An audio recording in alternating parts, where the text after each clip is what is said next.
With the Butt Kicker Gamer 2, what you see and what you hear is what you feel. Butt Kicker. The future is feeling.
Ever witnessed someone so fast on track you doubt you could ever be on their level?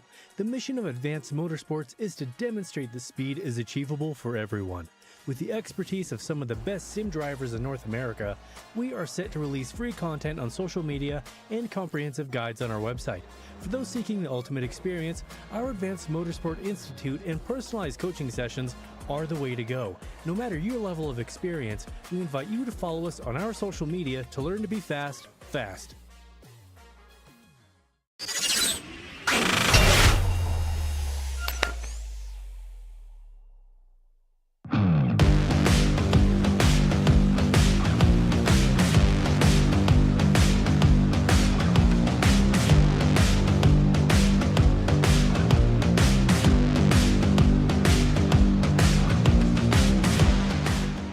It's time to go once again in the PRL GT3 doubleheader, and today we make our way to a track that all these drivers have raced plenty, but maybe never in a GT3 machine. Welcome along to Okayama as we head to the land of the rising sun to set up our championship showdown. Our Judah Kenki party on hand alongside with Justin Prince as we get ready to go racing.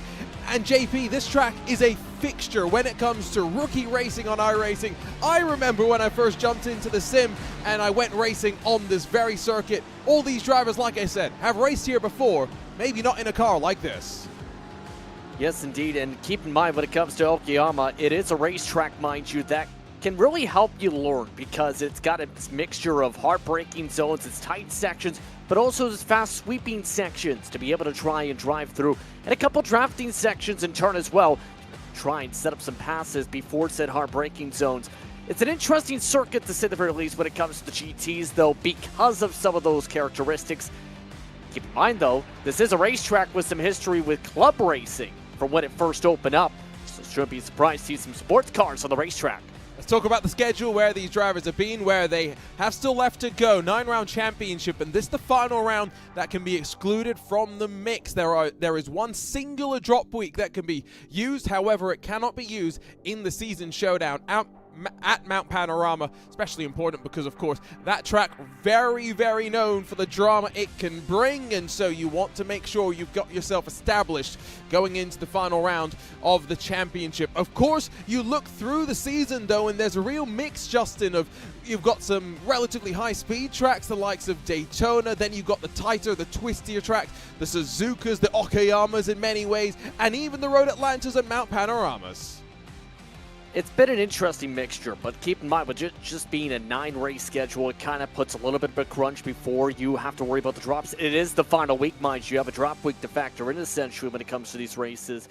And in turn, you've had a mixture of tight race tracks, you've had a mixture of drafting sections in terms of tracks, I should say, with Daytona, but also in turn, a test of skill when it comes to some of the newcomers like Magello.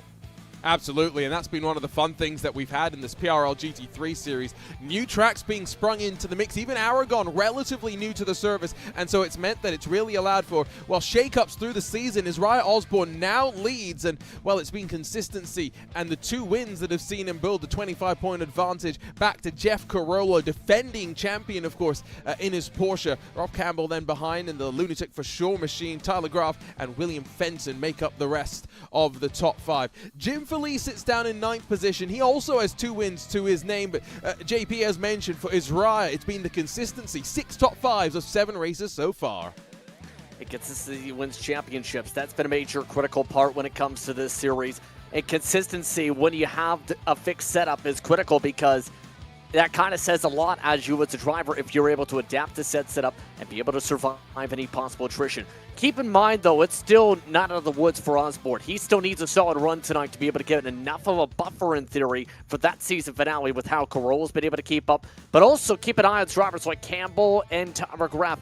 They could shake things up with one bad race for Osborne or Carollo. It's been a championship as well, and no one team has really been able to dominate. And so, as you take a look at the team championship, SGE Esports currently lead, and by almost 30 points from Vulture Motorsports. Now, Vulture Motorsports have Jeff Carollo in 2nd, and then Shreyas Venkataraju down in 13th. SGE Esports, on the other hand, Buck Hamilton, Waldo Walden, 8th and 9th position. It's been consistency, JP, that's seen them rise to where they are today. Keep in mind, when it comes to SGE in part, they've had a lot of different team entries try and do well. Buck Hamilton and Waldo Walden have really improved as a grouping. Most of those drivers from that group, mind you, throughout their careers have been oval-specific drivers. Keep in mind, though, Vulture, I think, might be able to shake it up. Carollo's been leading the way there. However, they've had a lot of solid drivers over the years. It's actually a little surprising that they haven't been able to get up front in the late stages of the standings because they've been pretty dominant in the past couple seasons as a grouping in the fixed series.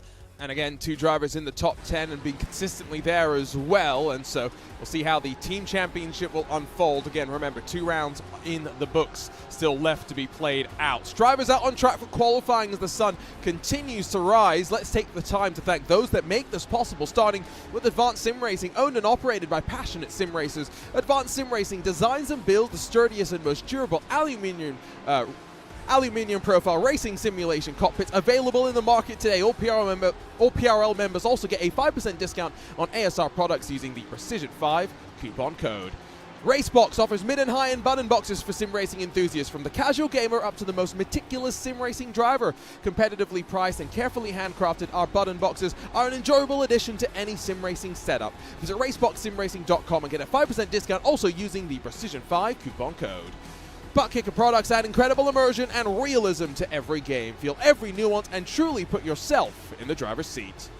Muradness is a performance lifestyle brand motivated by motorsport and founded by professional race car driver Daniel Morad. For more information, visit muradness.com.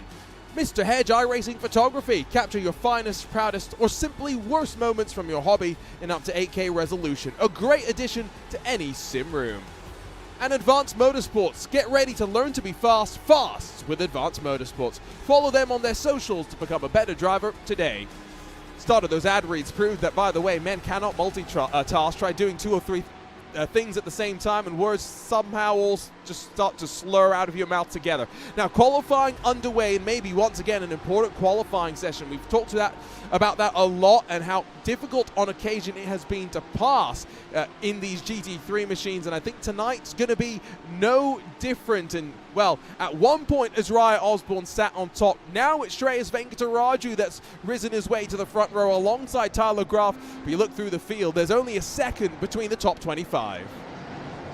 And it shouldn't be a surprise with how tight it is. They're all on the same setup, mind you, but also it's the type of racetrack where, with the size of only about 2.3 miles or so, it's kind of hard to be well off the pace. Keep in mind, the one driver that's not within about a second or so of the pole just about is Ryan Luna.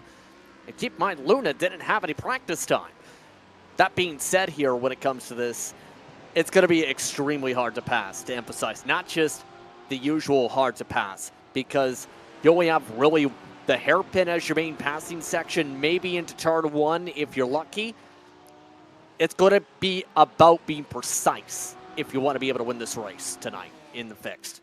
We are going to see the track temperatures rise slightly, I think, as the qualifying session comes to an end. Not going to be much by any means, but we are in the morning. And one thing I'll just point out is Okayama has changed since the last time that maybe some people have come here. It's got a nice shiny update from the team at iRacing. It's looking great, and wonder what that's going to mean in terms of some of the track limits and whatnot that drivers have to keep an eye on. So as we get into these final moments of qualifying, Sully Saad's going to head to the line. He will begin what will be his final attempt in the session. That was not a lap that he was looking to improve on. Same's going to be said for some of those behind. Travis Pruitt runs. Waldo Walden down in 24th. He's got some work to do, of course, in that team championship to try and improve.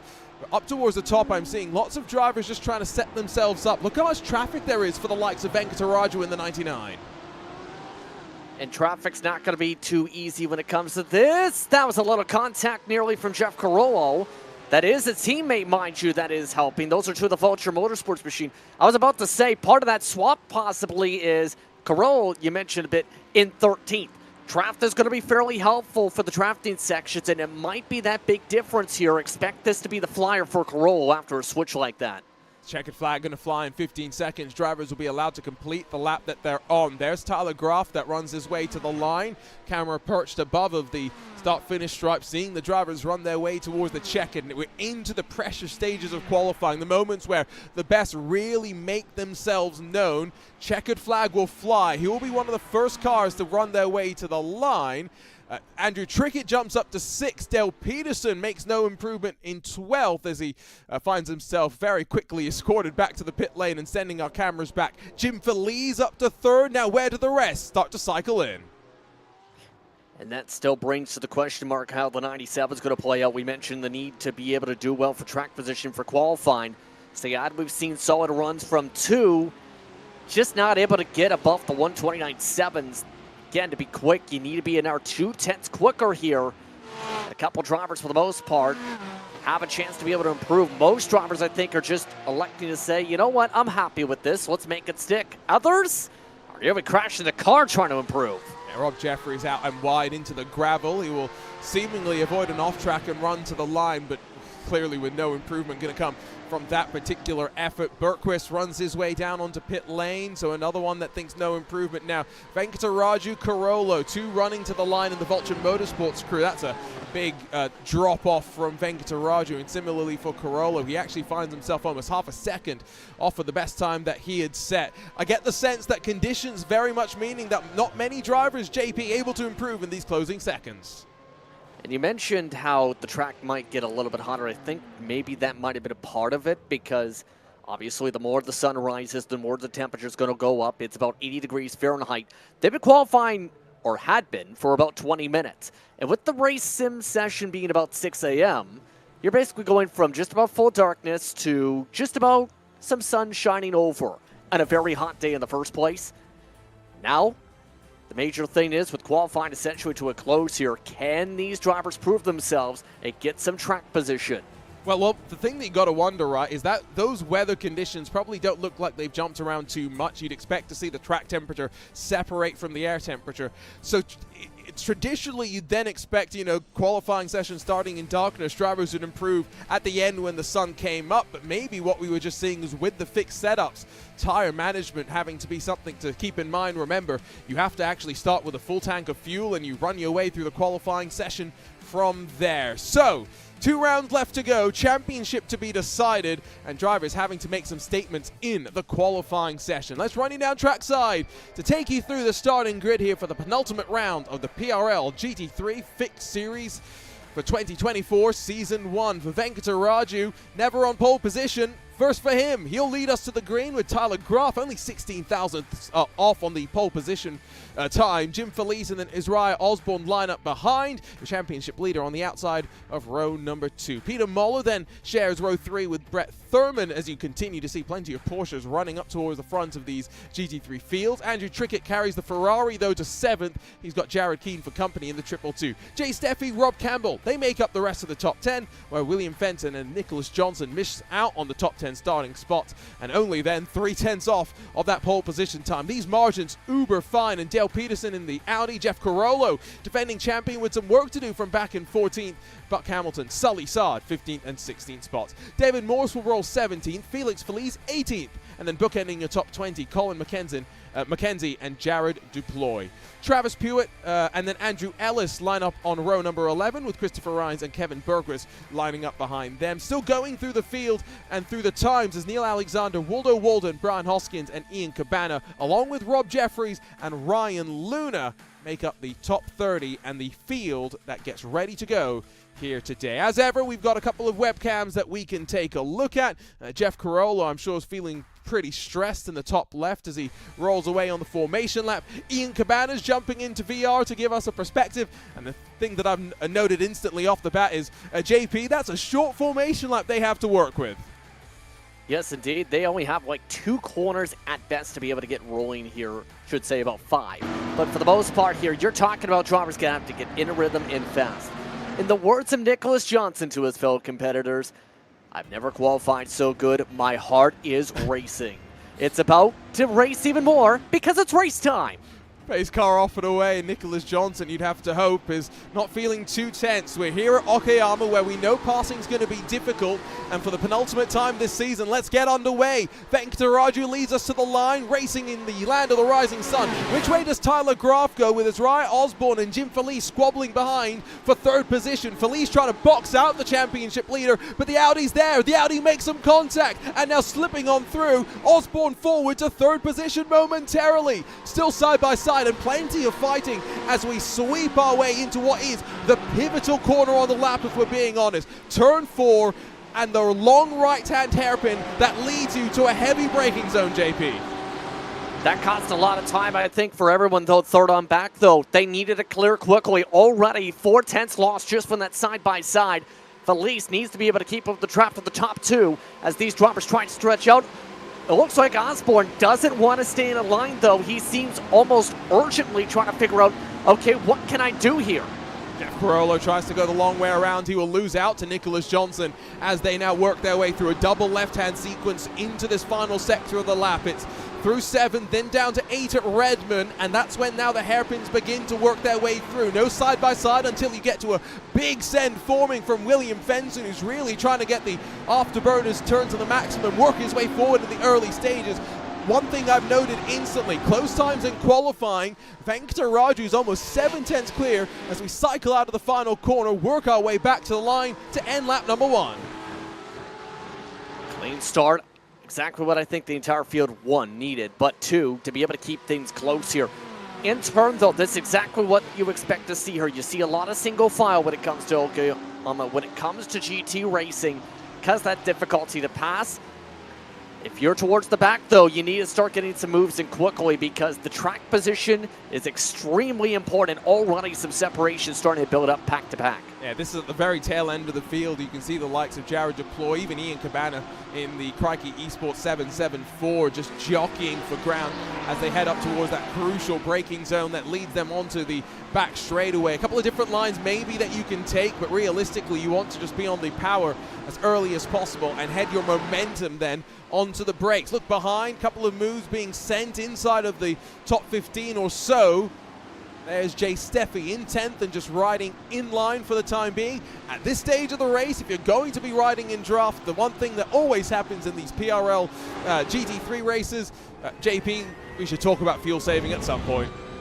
Yes, indeed. A lot of drivers here clutching, coasting a little bit before the brakes, or better yet, trying to let the car roll a little bit more, try and short shift a little bit, try and save a little bit of those top end RPMs. You're already seeing that where just before it goes to the blinking lights on the dash, shift up to be able to save that little bit right there. It's almost towards what we've seen for reference for the Daytona 500. Joey Logano had a good example of this in a couple hours where it was at that point 480 miles of fuel save, 20 miles of sprint. It's kind of like that tonight where it's half fuel save, half sprint. Absolutely, and it's once we get to that pit stop window where things tend to happen. Now, there have been cases where drivers have been able to go on a no-stop strategy. These cars in the real world have enough fuel capacity to go an hour, but we limit the amount of fuel they can carry. That's why there's a pit stop, but some drivers can take that limited amount of fuel, run it for the 35 minutes. I don't know if this is necessarily one of those tracks. We've seen it happen at the Hungaroring, if I remember correctly, a couple of seasons ago, but right now, when we're looking at effectively, if I bring up the track map, bottom right portion of your screen, 20-something, 25 or so cars in a long, long line, I'm getting that sneaking suspicion that JP, I would be wanting to try something different if I was sitting in queue. Yeah, especially since 1st to 20th is about 10 seconds. That's how long that choo-choo train is. And when you're 10 seconds back, obviously the thought is, can I go faster if I'm on my own? And one of the major things when you have a checkup, essentially, or a train like this, is it can hold you up if you feel like you're faster. You lose time if you try and make too many passes, if you're not able to clear quick enough. You need to be efficient when it comes to these moves, and sometimes that is making the play of get away from everybody so you can make the moves long term. Now, it's been a relatively clean race start. Tyler Graf increasingly, I think, under pressure from Jim Feliz. Sometimes there's a lot of replays on the Carousel of Entertainment that we have to try and work our way through. I think, fortunately today, there actually hasn't been too much for us to take a look at. The exception being, I think, one driver, Kevin Berquist, that has had an issue. Let's go back in time, JP, and figure out what happened to his Audi. Running in a solid spot I seen beforehand, so curious. Wonder if this has something to do. Yeah, it looks like it might have something to do with the check-in queue. We're trying to go to the outside of one car, and everybody stacks up, and around goes the 64. And so that's just a hard lick, and I don't know if that's going to mean an early trip down to pit lane, but still on track, albeit maybe a little bit slow, although Walden actually now running at the very tail end of the field in that SGE Esports number 84, but just back up front. 5 minutes now burn off of the clock. Long conga line forming as they all jockey their way now through the double left once more, and see that there's plenty of grass to greet you on either side here. And one thing that maybe a lot of people do not know is, we said that it's going to be difficult to pass here, but back in 1994 and 1995, what was then known as the TI circuit hosted Formula One, both races I should say, won by Michael Schumacher. Can you imagine Formula One cars racing around here, JP? I actually can, because it's a different circuit. It gives a different chance to be able to return to a market like Japan. And when reading up on it, part of getting this opened up and getting some stardom to this club was get Formula One to the racetrack. Now keep in mind, here's the major thing. It is in a very remote area, Okayama. One of the biggest challenges in what led to it getting off the schedule was not the racing per se, but the fact that it could take hours just to get here from the next nearest city. There's not a major city within about 3 miles here, give or take. No, but I think there might be a few golf courses around. There seems to be something about Japan golf and motorsports. Around Fuji, there's about a billion golf courses apparently. So if you like golf, you like racing, Fuji, Japan, it might be the place for you. Look from up above, just top 5 or so, keeping each other a little bit closer than maybe some of those slightly further behind who are, let's say, playing the wise game. You referenced the Daytona 500 slightly earlier. I'll reference it just to say that, when you're in these long lines, the further back you are, in some ways you're safer. Yes, you have time to react should something go wrong in front of you, but in other ways you have the potential of being thrown right into the thick of the fire if something unfolds directly in front of you. And in turn, a chance with how things play out, with how close some of the walls are in some of these sections, you have the chance for a bottleneck. We've seen it a couple times when it comes to open wheel competition in the PRL here, mind you. Not expecting that too much here because, there's some more trouble. And it looks like that's going to be a tough spot to rejoin that time. That's Travis Pruitt. I think it was also Colin McKenzie that got involved, so we'll grab a look at the replay. Just as I was saying, there wasn't too much for us to take a look at.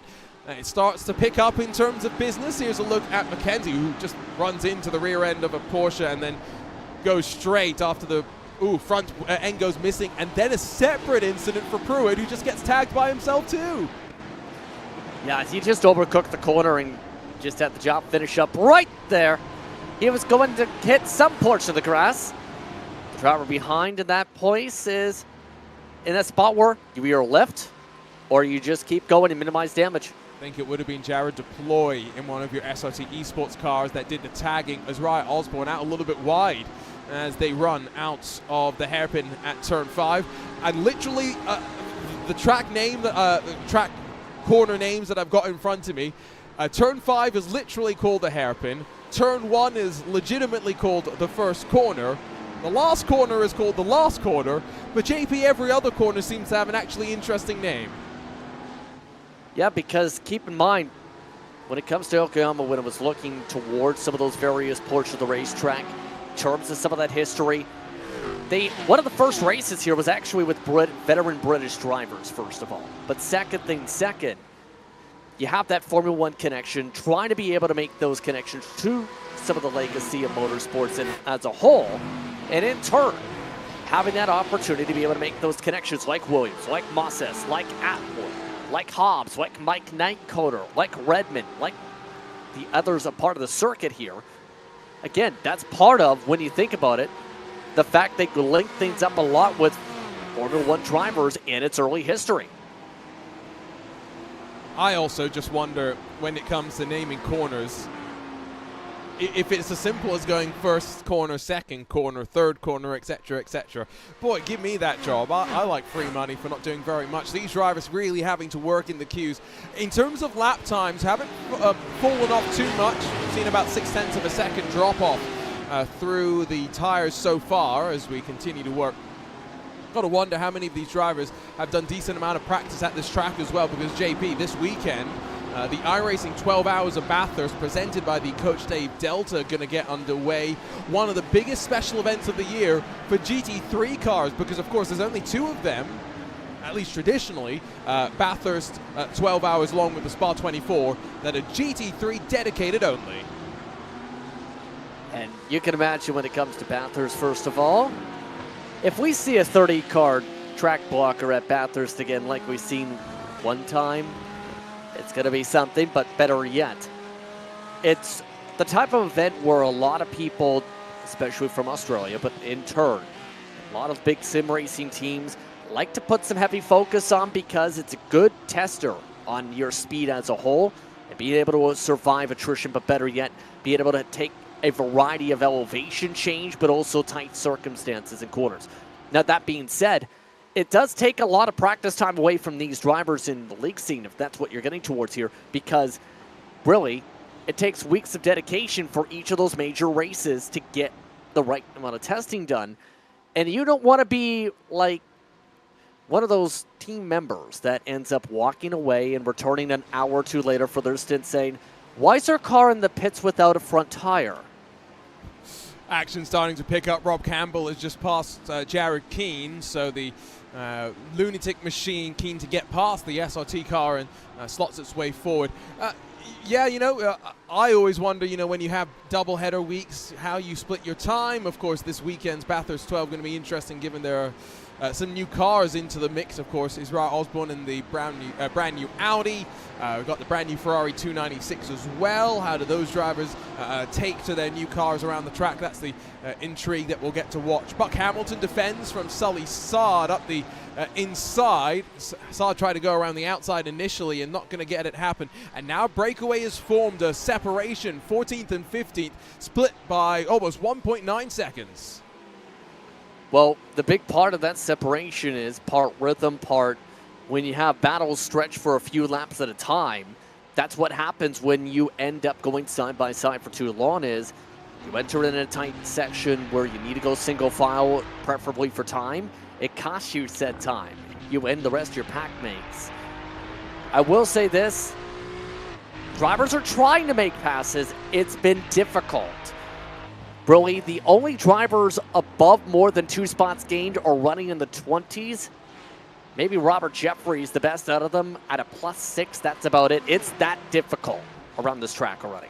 Yeah, and if you look on the left side of the screen, you can see as well, really haven't been too many drivers that have made hard charges. There's a couple of drivers that are up 3 positions, a couple of drivers up a few more down through the field, but up front, it's been hard business to make any sort of moves happen, even if those behind have been enjoying some fun fighting. Let's take a look at the focus that I'm sure Jeff Carollo is having to put right now as he just runs behind. A little bit of a lean going on as he works his way through the double hairpins at the very end of the lap. And one unique thing that you'll note just here is pit lane entry. You actually need to head off to the right side. As you see in front of you, William Fenton does something different. JP down to pit lane. And I'm not shocked to see that right now, be able to come down to the pit lane, try and do something different. He's been running inside about the 11th spot this entire time, and it goes back to our discussion a few minutes ago. Does anyone go for an undercut, try and short fuel it, and go to the end from there? Now there's a lot of intrigue on, does anyone else follow him? Saying, okay, we have one trying it. Do I try it too, or do I go with the standard strategy and take the points? And I think maybe half the reason why he's gone is that Tyler Graf now 1 second back from your race leader. Tempo starting to shift maybe, and your leader breaking away. Another pass behind as Jay Steffi gets past Jared Keane. A look from Jim Phillips without a shadow of a doubt. William Fenton crucially out into clean air, JP. I was going to tell you, when it came to this, at the start of the race on lap 2, I noticed something a bit off when it came to Graf's rhythm. Just couldn't be able to keep up at first with the pink and white machine at the 99 in front. It's kind of fallen back to that exact same pattern because he got his footing once the tires heated up. Now that the tires are heated up, everyone's at equal footing. It's like he's lost said footing. Graf is an open wheel specialist mainly. We've seen in series like a Lionheart. And he's amongst those that race a fair bit of road cars too, but he needs to figure out a way to get his rhythm back and fast. He's just about lost the draft already. Yeah, we've seen him slowly make this transition, this evolution into the GT3 cars, and it's been interesting to track the transition. Look at the replay, the 21 machine, that's David Morse, that loses the rear end, fortunate actually not to get hit by anyone else, and he's actually brought himself down to pit lane, gives his tires a quick reprieve as well, just to cool them off slightly as we get closer to about the halfway mark of this race. Oh, there's another driver in strife, that's Colin McKenzie out of the final corner. I was just about to say that Jeffries, I think, had to serve a slowdown penalty, and he brakes so much in the corner that the driver behind him, Colin McKenzie, who's already without a front clip, just ran him over. Just where else can you go at that point where you're in the middle of the apex, you're within 2 car lengths, and then the car in front says, I got to slow down, avoid a black flag, falls in your lap. Yeah, as someone that served many a slowdown penalty in the Porsche All-Stars race this past weekend at Le Mans, there's good ways to serve them, and there's maybe less optimal ways, and poor Colin McKenzie couldn't do too much there. Graf trying his best to bring himself back into touching distance of the draft of your race leader. He has an identical Porsche. Let's just reiterate, it's in the name, JP. GT3 Fix Series, Fix Setup Competition. All the Porsches you see on your screen right now, all the Porsches in this race, the identical machine underneath. Exactly. When it comes to the setup, when it comes to the field, there's basically not really anything you can really change when it comes to this to the roadside. And in turn, this leads a lot of intrigue for those with different manufacturers too, like Andrew Trickett here's at a Ferrari, for example, that Carterama machine. The Porsches in particular have done really well today in that only 2 of the top 10 cars are not Porsches today. Yeah, unfortunately has been somewhat of a Porsche Cup the last couple of seasons, if we're being totally honest. As much as we like the diversity in manufacturers, maybe we'll look forward to that next season. Who knows what next season will bring in terms of course, the BOP adjustments that iRacing, Mr. iRacing will dial on in, but that's all to come. One more race still left after this. We're about halfway through, about 12 laps complete this time by at the line. And Venkataraju, I think, at that tipping point, 1.2, 1.3 seconds clear. It comes down slightly through certain corners where Graf seems to be comfortable, but like you were mentioning, JP, that 99 just able to extend its advantage without having to push too hard. And I think part of the reason now that I'm looking towards some of the pit deltas from those who have topped off here is, the reason we haven't seen these drivers say, let's go on the undercut is, William Fenton is already cycled into traffic. The pit stop delta is 29 seconds. Fenton's 34 seconds behind the leader. Here's the thing, that's where a lot of race cars are. So a lot of these cars that are in this queue, where will they end up being after pit stops? right about in the back of the field in running over cars. So it looks like these drivers are noticing what's going on, or at least have some of the knowledge of saying, okay, we're going to have to put in a few laps. We want to avoid the traffic, make sure it's a pit party, and we don't end up being stopped by the party. Yeah, and I also just get the feeling for Fenton that, even if you factor in that extra time it takes for you to enter pit lane, that's not counted in your pit stop time, because, you're having to brake earlier into the penultimate corner and the final corner as well. He finds himself in a difficult position, also having to probably put just a little bit more fuel in the car, not because he needs more fuel to get to the end. Often a common misconception that people have, it's less time that the drivers will have sometimes at the end of this race because they have more confidence about how many laps of fuel they need to put into the car, as opposed to someone that comes in early, a little bit more uncertain, a little bit more unsure. Track map shows just how separated out the field has truly gotten, though. So there are pockets that you can fall into if you choose to come down to pit lane. Jeff Carollo under pressure, Dale Peterson alongside. It's not been the good race that Carollo's needed here. With all this pressure building up, he's still trying to fight for 11th, mind you. This is really his first pass of the day for Carollo in this battle so far. If he can try and get this to work, he's been landlocked in the 12th position since the start of the race. And now the other issue is he went for the move, it didn't pay off, and the gap up front to Jared Keane, 1.5 seconds, and so he's probably going to have to sit behind the Audi for just a little bit. He runs a bit wide out of the opening corner, tucks back into line, no harm, no foul, it would seem. Peterson looking a little bit wayward, a little bit on the curbs where you don't necessarily want to be. Checked back in with second as Jim Feliz a little bit tidier out of what is a crucial corner, as we mentioned so many times before. Turn 4 on the run down onto back straightaway in towards turn 5. Jim Feliz has had a look on a couple of occasions. He's never been close enough to really go for it, and JP, the story repeats itself. Yeah, just not enough of a long straightaway to be able to get enough of a draft pole. You have some aero turbulence, so to speak, when it comes to being in line. He's trying to match line for line, if not try and have a slightly different line. Keeps on sliding those front tires in the midst of said traffic. And the more they stay queued up, the more he loses time. And it's kind of a perpetual cycle of where do you go? There's nowhere really to go unless Graf absolutely slips up here or elects to come in before them. It opens up the floodgates. Same can be said for this pack. These drivers need to sort things out if they want a chance to be able to battle for the win. The 99 is gone. And I think maybe there's one driver coming in because Jay Steffi, I think, is slow on the timing screen. And yes, you can just about see him on the left-hand side of the shot. So another driver has elected to pull it down to pit lane. Venkataraju, 1.6 seconds clear at the line. So not quite technically out of the drafting range, but as near as makes no difference, gone at the front. Let's check in, by the way, with Jay Steffi in the 247 as he makes his way down pit lane. Very curious to see JP where William Fenson's going to be in comparison. Yeah, just about identical on the fuel load when it comes to Steffi and Fenson, it looks like.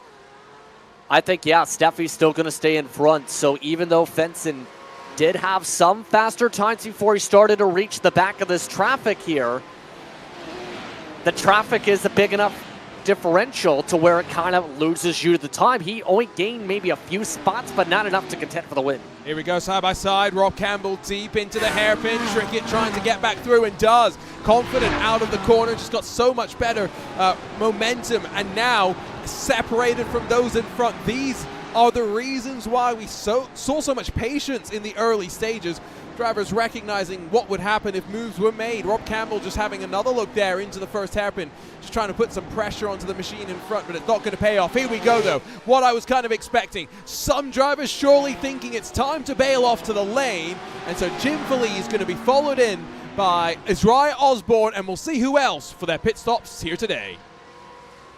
And this should potentially put him alongside, if not right in front of Graf, depending on how things go on the outlap.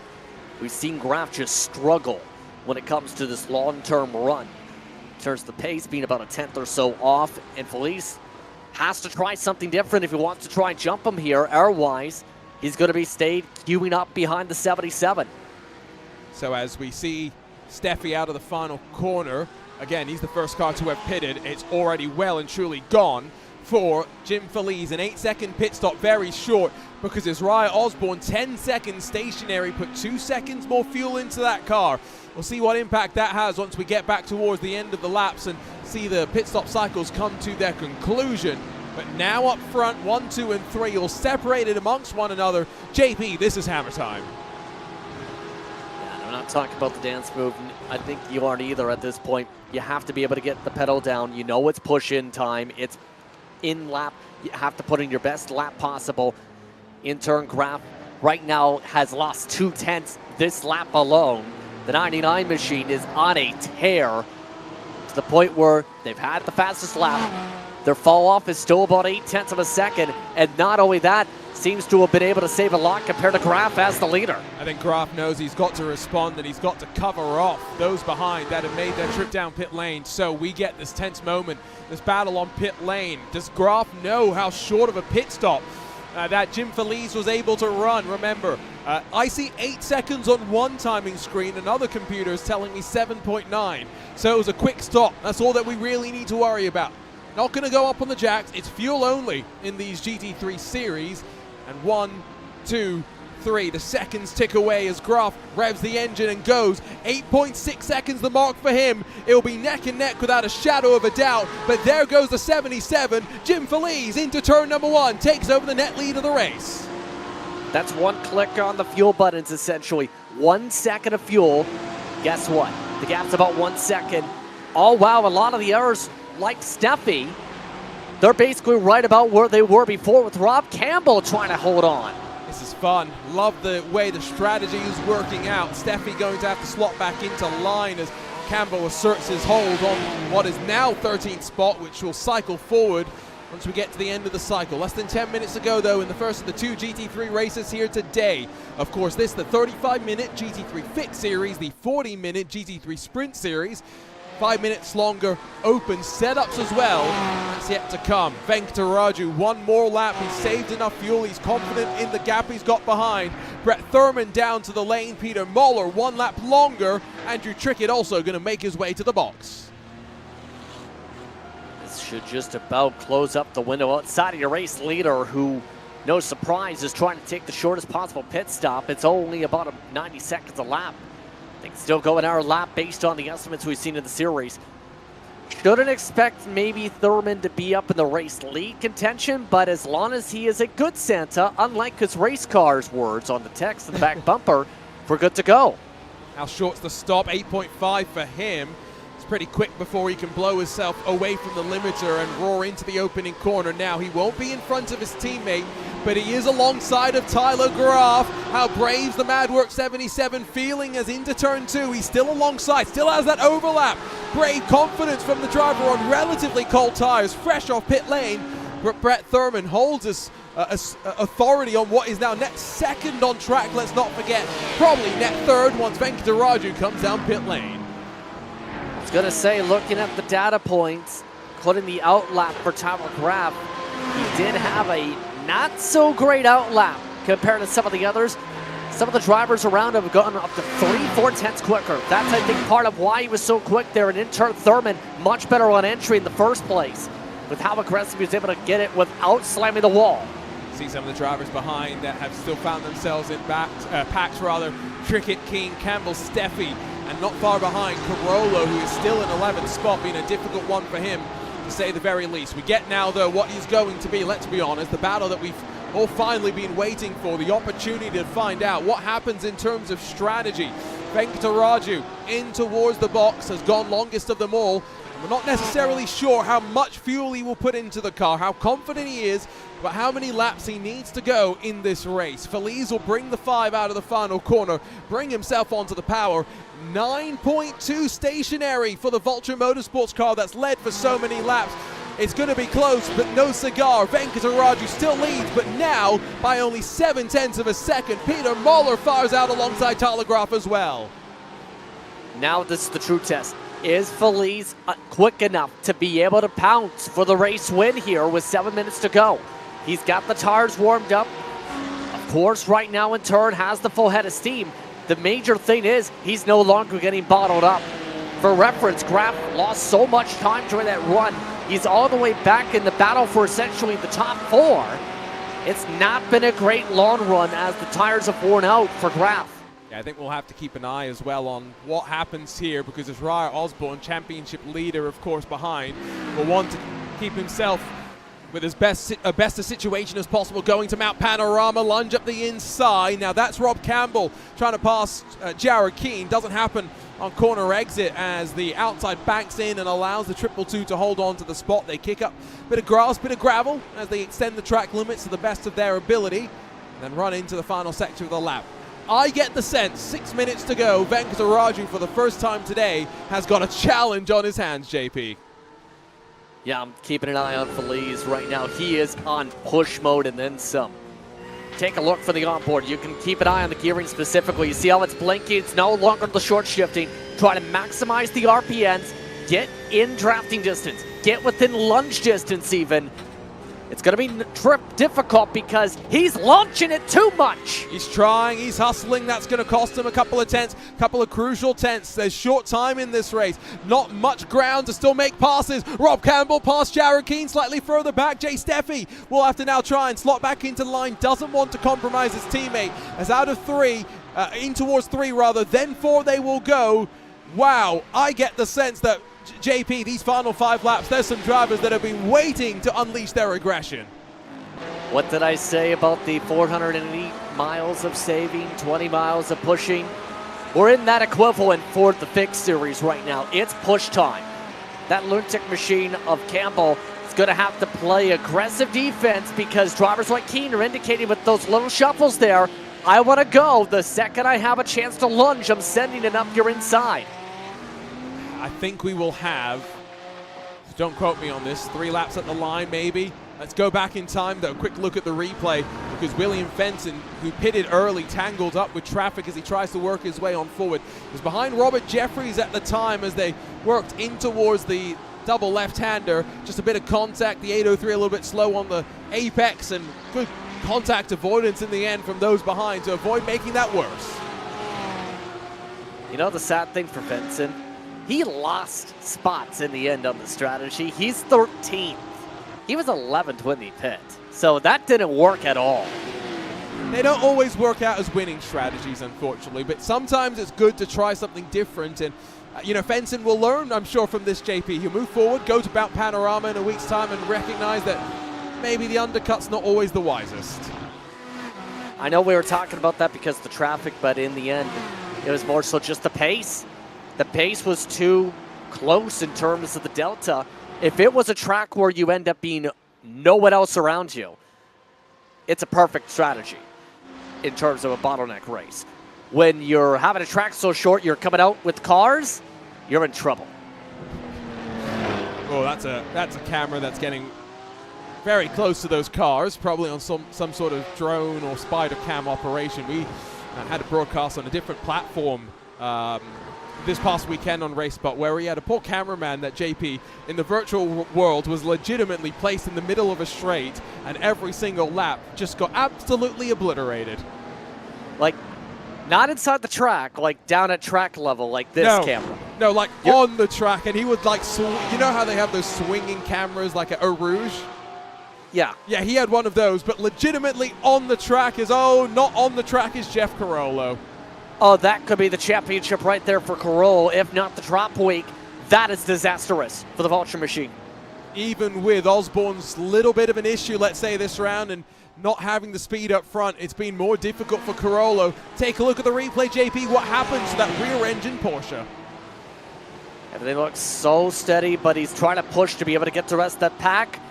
We've seen this bit earlier where the assist was given in the last time. No assist this time, just on his own. Cooked it on the entry, spun it by Apex, and when you're too fast on entry Apex, those back tires keep sliding. Around it goes. He's lucky he didn't come across the traffic with how many attempts he nearly got himself T-boned. Yeah, I mean, that's where the F3 box comes in handy, right? And he was looking at that like an eagle with Hawkeyes, just making sure he could go at the safest time. So, we will have... Oh, I feel very unconfident about how long is left in this lap. They are running 50 seconds, so we've got another 40 before we get to the line. JP, I don't know whether we get the white flag this time by or not. It's about as close as you could want. Jim Feliz within half a second. Venkataraju may want to slightly slow down just to try and get that white flag out. I wouldn't be surprised if that's already been part of the case. He is letting the car roll a little bit more than usual with how much Feliz has been able to close up by at least 2 to 3 tenths this lap. Based on the number, though, it's going to be borderline. It might be borderline here. Let's look on board. It's hard to tell. I don't see a white flag It's just out. yet. Oh, it is. Oh, perfect. Okay, we have certainty. We have finality. One more lap here at Okayama for Jim Feliz to launch an attack. He's not been this close for quite a while. How much tire life does he still have underneath him on this final lap? Feliz has to go. He needs to be able to get within another 2 car lengths here by the next straightaway to be able to get a true chance by the hairpin. He's trying to lunge it for that gap. That's just not worked every time he's tried that send. He tried to be a bit deeper to try and arc it into the corner. It didn't pay dividends. He's in the draft. Forces Venkataraju to driver's right-hand side, trying to break the toe. Onto the brakes. One final time into the hairpin. No mistake out of the 99. And now just half a lap still left to go, JP, for Venkataraju to hold on in what has been, let's be honest, a dominant performance. Venkataraju has been outright dominant in terms of being able to maintain the pace, with how quick he's been long run, with how he's been able to play the defense when it comes to his closer challenge. As long as Feliz doesn't go bonsai move up the inside, I think it's his race here. It could be that chance to try something if Venkataraju had slipped up with the balance of the 99, but he'll dance his way into the history books. It's win number 1 in the Precision Racing League for Shreyas Venkataraju. It comes here at Okayama. It comes in dramatic style, and it comes by holding off the pressure behind. Venkataraju wins here in the penultimate round of the season, and behind is Raya Osborne 6th. Carollo going to be no better than 18th spot. We've got a championship showdown to look forward to see who's crowned champion of 2024 Season 1. And now it's the question of how this plays out for this 97 especially. Is this going to be the drop week, or is this going to be the nail in the coffin? His drop before today, 31 points. For Osborne, the reference of the drop, it's only been a 45. That's not going to be good when it comes to the case of Carollo. And an interesting difference for Vulture. 13th points coming in for the 99 machine. Carollo second. They flip-flop for those team performances, for those team standings. Yeah, maybe slightly against the run of form in many ways. You see Venkataraju there parked up and waiting, I think, maybe to celebrate. Final cars coming towards the line at the start-finish straight. And we'll look forward to post-race coverage and a chat with first-time race winner Shreyas Venkataraju. We'll make our way down, though, to the race results, where we'll confirm the margin of victory, only 3/10. But it doesn't matter by how much. It just matters that you cross the line first. And Vulture Motorsports are able to do so. Jim Feliz pushed hard, grabbed second. And Brett Thurman, a double podium for SRT. What a great day for them. Tyler Groff qualified on the front row. May have slightly struggled for race pace, but he should be still happy with his 4th place finish just in front of Peter Moller to complete your top 5. And then your first non-Porsche is Raya Osborne 6th for the championship leader. And a crucial round for him, knowing how others ended up faring. Andrew Trickett, the first Ferrari 7th. Rob Campbell, Jared Keane, and Jay Steffi, the rest of the top 10. And then down to 11th to find Dale Peterson in his Audi. Fenton and Hamilton, 12th and 13th, and Ferraris. Nicholas Johnson, Sully Saad, Felix Feliz, and then Andrew Ellis, all in front of Jeff Carollo. Defending champion was 25 points back coming into tonight. Can only imagine what that's going to do to the championship mix. Christopher Rines and Jared Deploy, 2 SRT machines, 19th and 20th spots, before David Morse, Neil Alexander, Ian Cabana, Kevin Berquist, Brian Hoskins, Ryan Luna, Colin McKenzie, Travis Pruitt, and Rob Jeffries, all on the leading lap, unlike Waldo Walden, who I think in the closing stages found himself with some maybe technical issues and brought it back down towards pit lane. Let's not dawdle, though. Let's go straight down to victory lane, where we can catch up with Shreyas Venkataraju. And with the first-time winner, Shreyas, talk us through your emotions right now. It seemed as though you were pulling away and building the advantage just before the pit stop sequence. And then as you left the pit lane, oh wait, there's Jim Feliz in your rearview mirror. Yeah, crew chief, I had crew chief running, but it sounds like it conservatively fills an extra gallon. But it was a good race. Thanks to the team.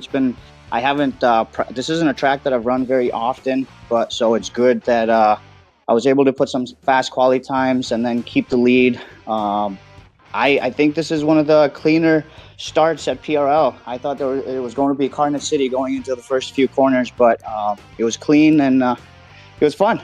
Hey, I didn't have to show many replays of lap number 1. I'm not complaining about that, but we've seen plenty of speed from you this season, and I even think back to some of the performances that you've had to show that you've had the potential to win races. What came together here today at a track that you say you maybe haven't done too many laps at in the past?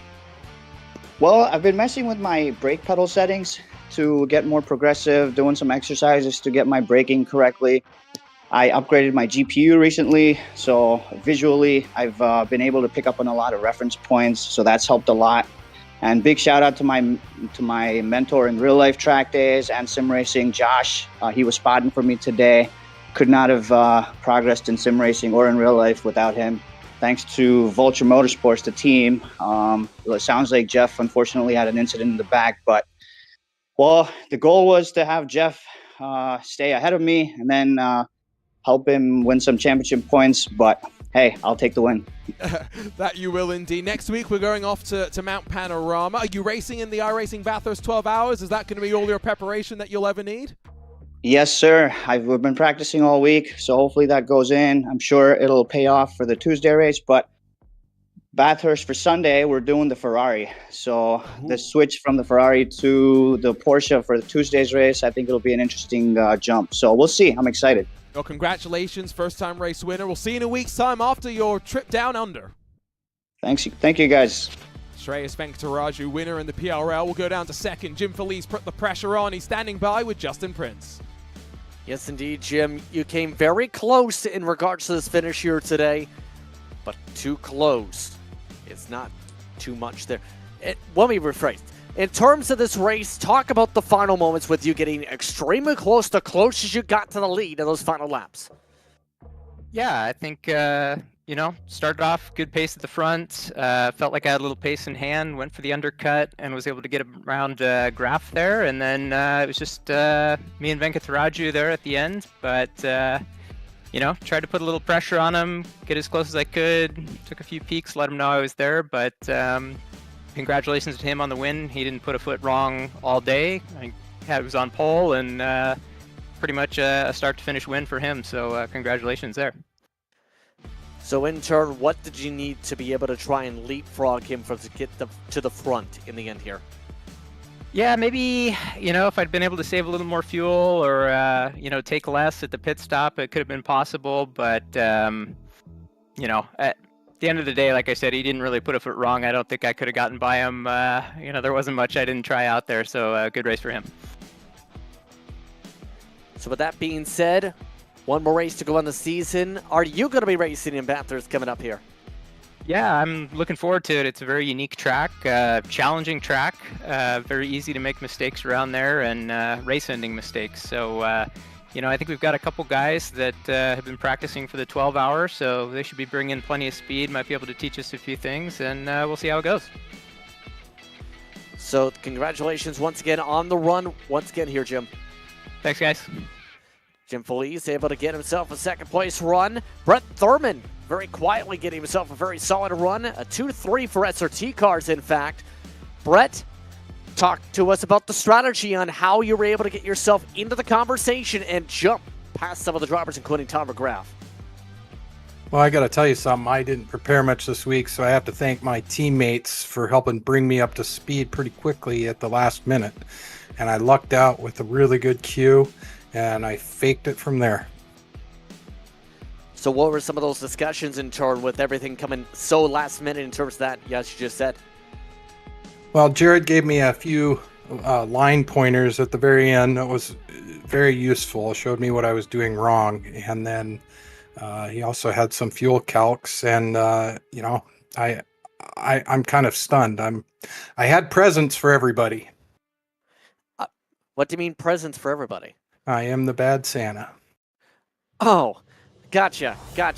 So in turn, since First of all, you forgot our presents, but second, Bathurst is coming up. A chance for lots of presents of broken race cars.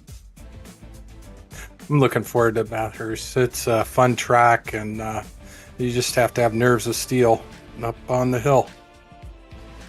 Let you get to the preparations for that, and let you get back on your... Do you have a red sleigh if you're a bad Santa still? I do have a sleigh. I need to send you a picture. Well, congratulations to the top 3 once again, Brett. Thanks, gentlemen, and congratulations to Shreyas and Jim. That's Brett Thurman coming away with the top 3, Arjuna. And I mean, I got to laugh. He's actually got a sleigh, whatever you want to call it.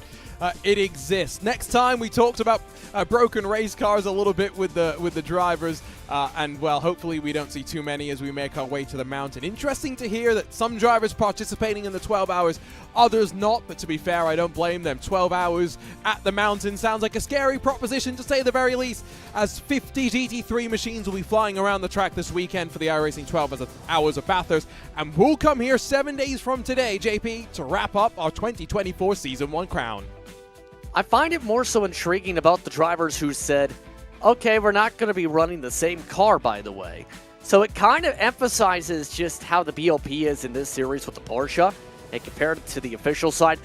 And in turn, I wouldn't be surprised to see some waves by next season based on some of those comments already by the time we get to Bathurst and then next season. No, absolutely. Let's not forget as well, you're locked into your car choice at the start of the year, so start of the season, I should say. So you are basically forced to go from there. This is the schedule they've got, of course, where they've been, the one round they've still got left to go. And I can inform you, points seemingly have been updated by the great team over at the PRL. Is Ryan Osborne still your championship leader, but now by 32 points from Rob Campbell. Jeff Carollo, Justin, in his quest to try and defend his championship from 2023 Season 4. Now down to 3rd and 37 points off of the lead.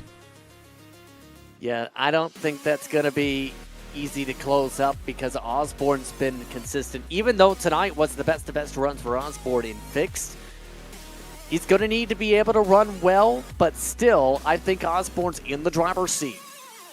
I think I agree with you without a shadow of a doubt, but it means that for the time being, we turn our attention back to Okayama, not to Mount Panorama for the time being. And this time, as mentioned earlier, throw 5 more minutes onto the clock, give drivers the ability to dial in their setup and say, oh yeah, go balls to the wall, let's see what you've got for us. It's the Precision Racing League GT3 Sprint Series, and we switch our attention over to where a championship fight looks to be just as intriguing. Single digits at the front of these standings, and it's the same schedule that these drivers go through as the GT3 fix, so we're not going to spend too much time talking about that. Instead, let's go directly to the point situation, because it's 4 at the front between Vincent Trepanier and Dalton Zavadil. 1 victory for Trepanier, 2 for Dalton Zavadil, and oh yeah, don't forget, Jimmy Libre and Chris Beats, they're not far off the mix as well, with still 2 weeks left to go, JP. In the kind of a tangle between the top 3 teams, essentially, Advanced Motorsports, SimCity Racing, Chibo Racing Team with CRT, essentially, amongst those 3 different organizations inside the top 6. We've seen that crossover to major series across the platform as well, especially with Zavadil, but Trepanier, with tons of experience as the Canadian, looks to try and get himself the championship. In our words, you need to qualify well. Keep in mind, a DNS for the points leader, no DNS so far for Zavadil in terms of how that drop is going to be played out soon. It means pressure on Trepanier to stay out of trouble, to keep it clean here today. When JP talks as well about the way the teams have all played on now, it's been domination, right? SimCity Racing, Seabell Racing, Advanced Motorsports, all of their drivers inside of the top 6. So realistically, when you talk team championship, well, it's all just about strength in numbers in some ways. SimCity Racing 2 do have 3 drivers. Hasn't really helped them though over SimCity Racing 1, such as being the speed, the consistency of Zavadil and Beats, and they have what is a fairly comfortable, in some ways, 60 points advantage over SimCity Racing 2. 100 points, JP, over Advanced Motorsports. Yeah, it's interesting how this plays out with how many of the drivers are meshed together. But remember, when it comes to the team side, a lot more variables to think about. A 10-point penalty as well in terms of Advanced Motorsports, losing them some of that ground from early in the season for one of their drivers. in turn, when talking about things here, SimCity Racing is a team that likes to not only build cities, it likes to build speed, and we've seen that in IFR competition. We've seen it a lot with them in the Porsches. They are in a full groove with this series, getting them a lot of expertise, and in turn, carrying it over to PRL domination. Yeah, in particular, I mean, Dalton Zavadil has been truly flying this season, right? We've had 7 races. He's had 3 pole positions. No other driver has had multiple poles this season. So it just goes to show that he's been able to keep himself in the mix at the front when he needs to be. And that goes to here today as well, whereas we take a look at the drivers on track for qualifying. It's 2:10s at the front. It's just come down, in fact, because Vincent Trepanier has improved to a 1:27.979, but he is still about 800ths of a second, 78 thousandths off of Dalton Zavadil, who once again, JP, is on provisional pole position. And again, not a shock when it comes to Zavadil, but there is still 6 minutes left on that clock. We're in very similar, in fact, identical session timings. Here's the thing, the temperature is interesting and the weather, not the same, because the humidity is higher up, that track temperature is lower down. Those wind gusts also can play a touch bit of a factor here. Remember, around this time of the session before, for the fixed side, it was 80 degrees. So in part, no surprise with the temperatures like that to see the speeds really pick up here. And we'll see if, at least in this session, where they do have the ability to take fuel out, to come back in, to change the tires and top up fuel, much like in a traditional qualifying session, if the times will just tick down as we get to the end of the time here today. There are only 17 drivers in this race. There's a bit more of a spread through the field, but there's some pretty close running, all things considered. So hoping that we still get some good racing here today. Here comes Abner Acosta. Haven't seen too much of him over the course of the season in terms of being at the front, but the tire whisperer, always quick when it comes to these PRL GT3 events. 6/10ths off in qualifying, no improvement that time by, running in 9th position. JP, I'm just trying to think, when we've come from a race where traffic played so big a part, here maybe not expecting that to be as much of the case. Could we be in for a race where maybe strategy is a bit more open, where drivers can actually make the undercut work a bit more?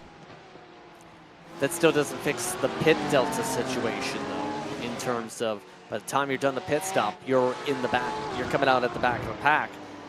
Now, that being said, we have surprisingly less cars here with just 17, so it might be a bit easier, but it really depends on what the average pace per lap is, and in turn, how the testing data has showcased for these teams. Is that going to work, especially with the risk of, by the time you reach the back of the pack, are you going to be slowed up by them by 1 to 2 seconds? Or better yet, half a second to a lap, to a second. So Mr. Z has planted his flag at the top of the timing tower. Can he establish himself even more? 27.9 to beat. There's no improvement. He's about 3 and a bit tenths off that time by. 4 minutes left to go. The car is leaving pit lane and looking for their chance to try and improve. Abner Acosta back to the line in the Precision Racing Esports car, and that machine actually fading over to driver's right-hand side. I wonder if that's him also maybe done with this run in particular. No, not just yet. Still out there and circulating, and your eyes don't deceive you, by the way, as Simon Terrio jumps up to 3rd. We do have one of the Fords in the field. Ethan Bass continues to make sure the Ford GT's presence is known. You have to wonder how long he's going to stay with the Ford, because he's been basically racing the Ford even in the midst of it being just about near legacy time. It's to the point where Joni Hagner, I've noticed, has switched his allegiance from Ford to Honda. You know how long he had an allegiance to the Ford? Up until about a couple months ago. So, to say the very least. Well, what car is Joni driving now?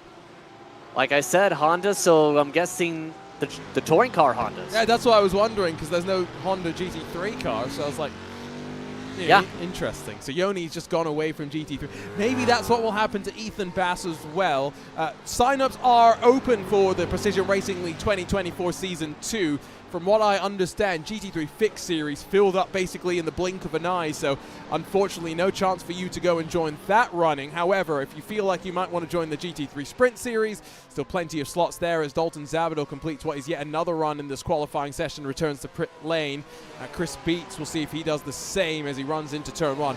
But yeah, GT3 Sprint Series, plenty of spots open and plenty of setup shops that you can pick from if you're not a great setup builder. Or a lot of the iRacing setups now are actually not half bad, Justin. Yeah, not half bad, but you still need to be able to put things together. And there's even to the point where there's AI setup builders now out there.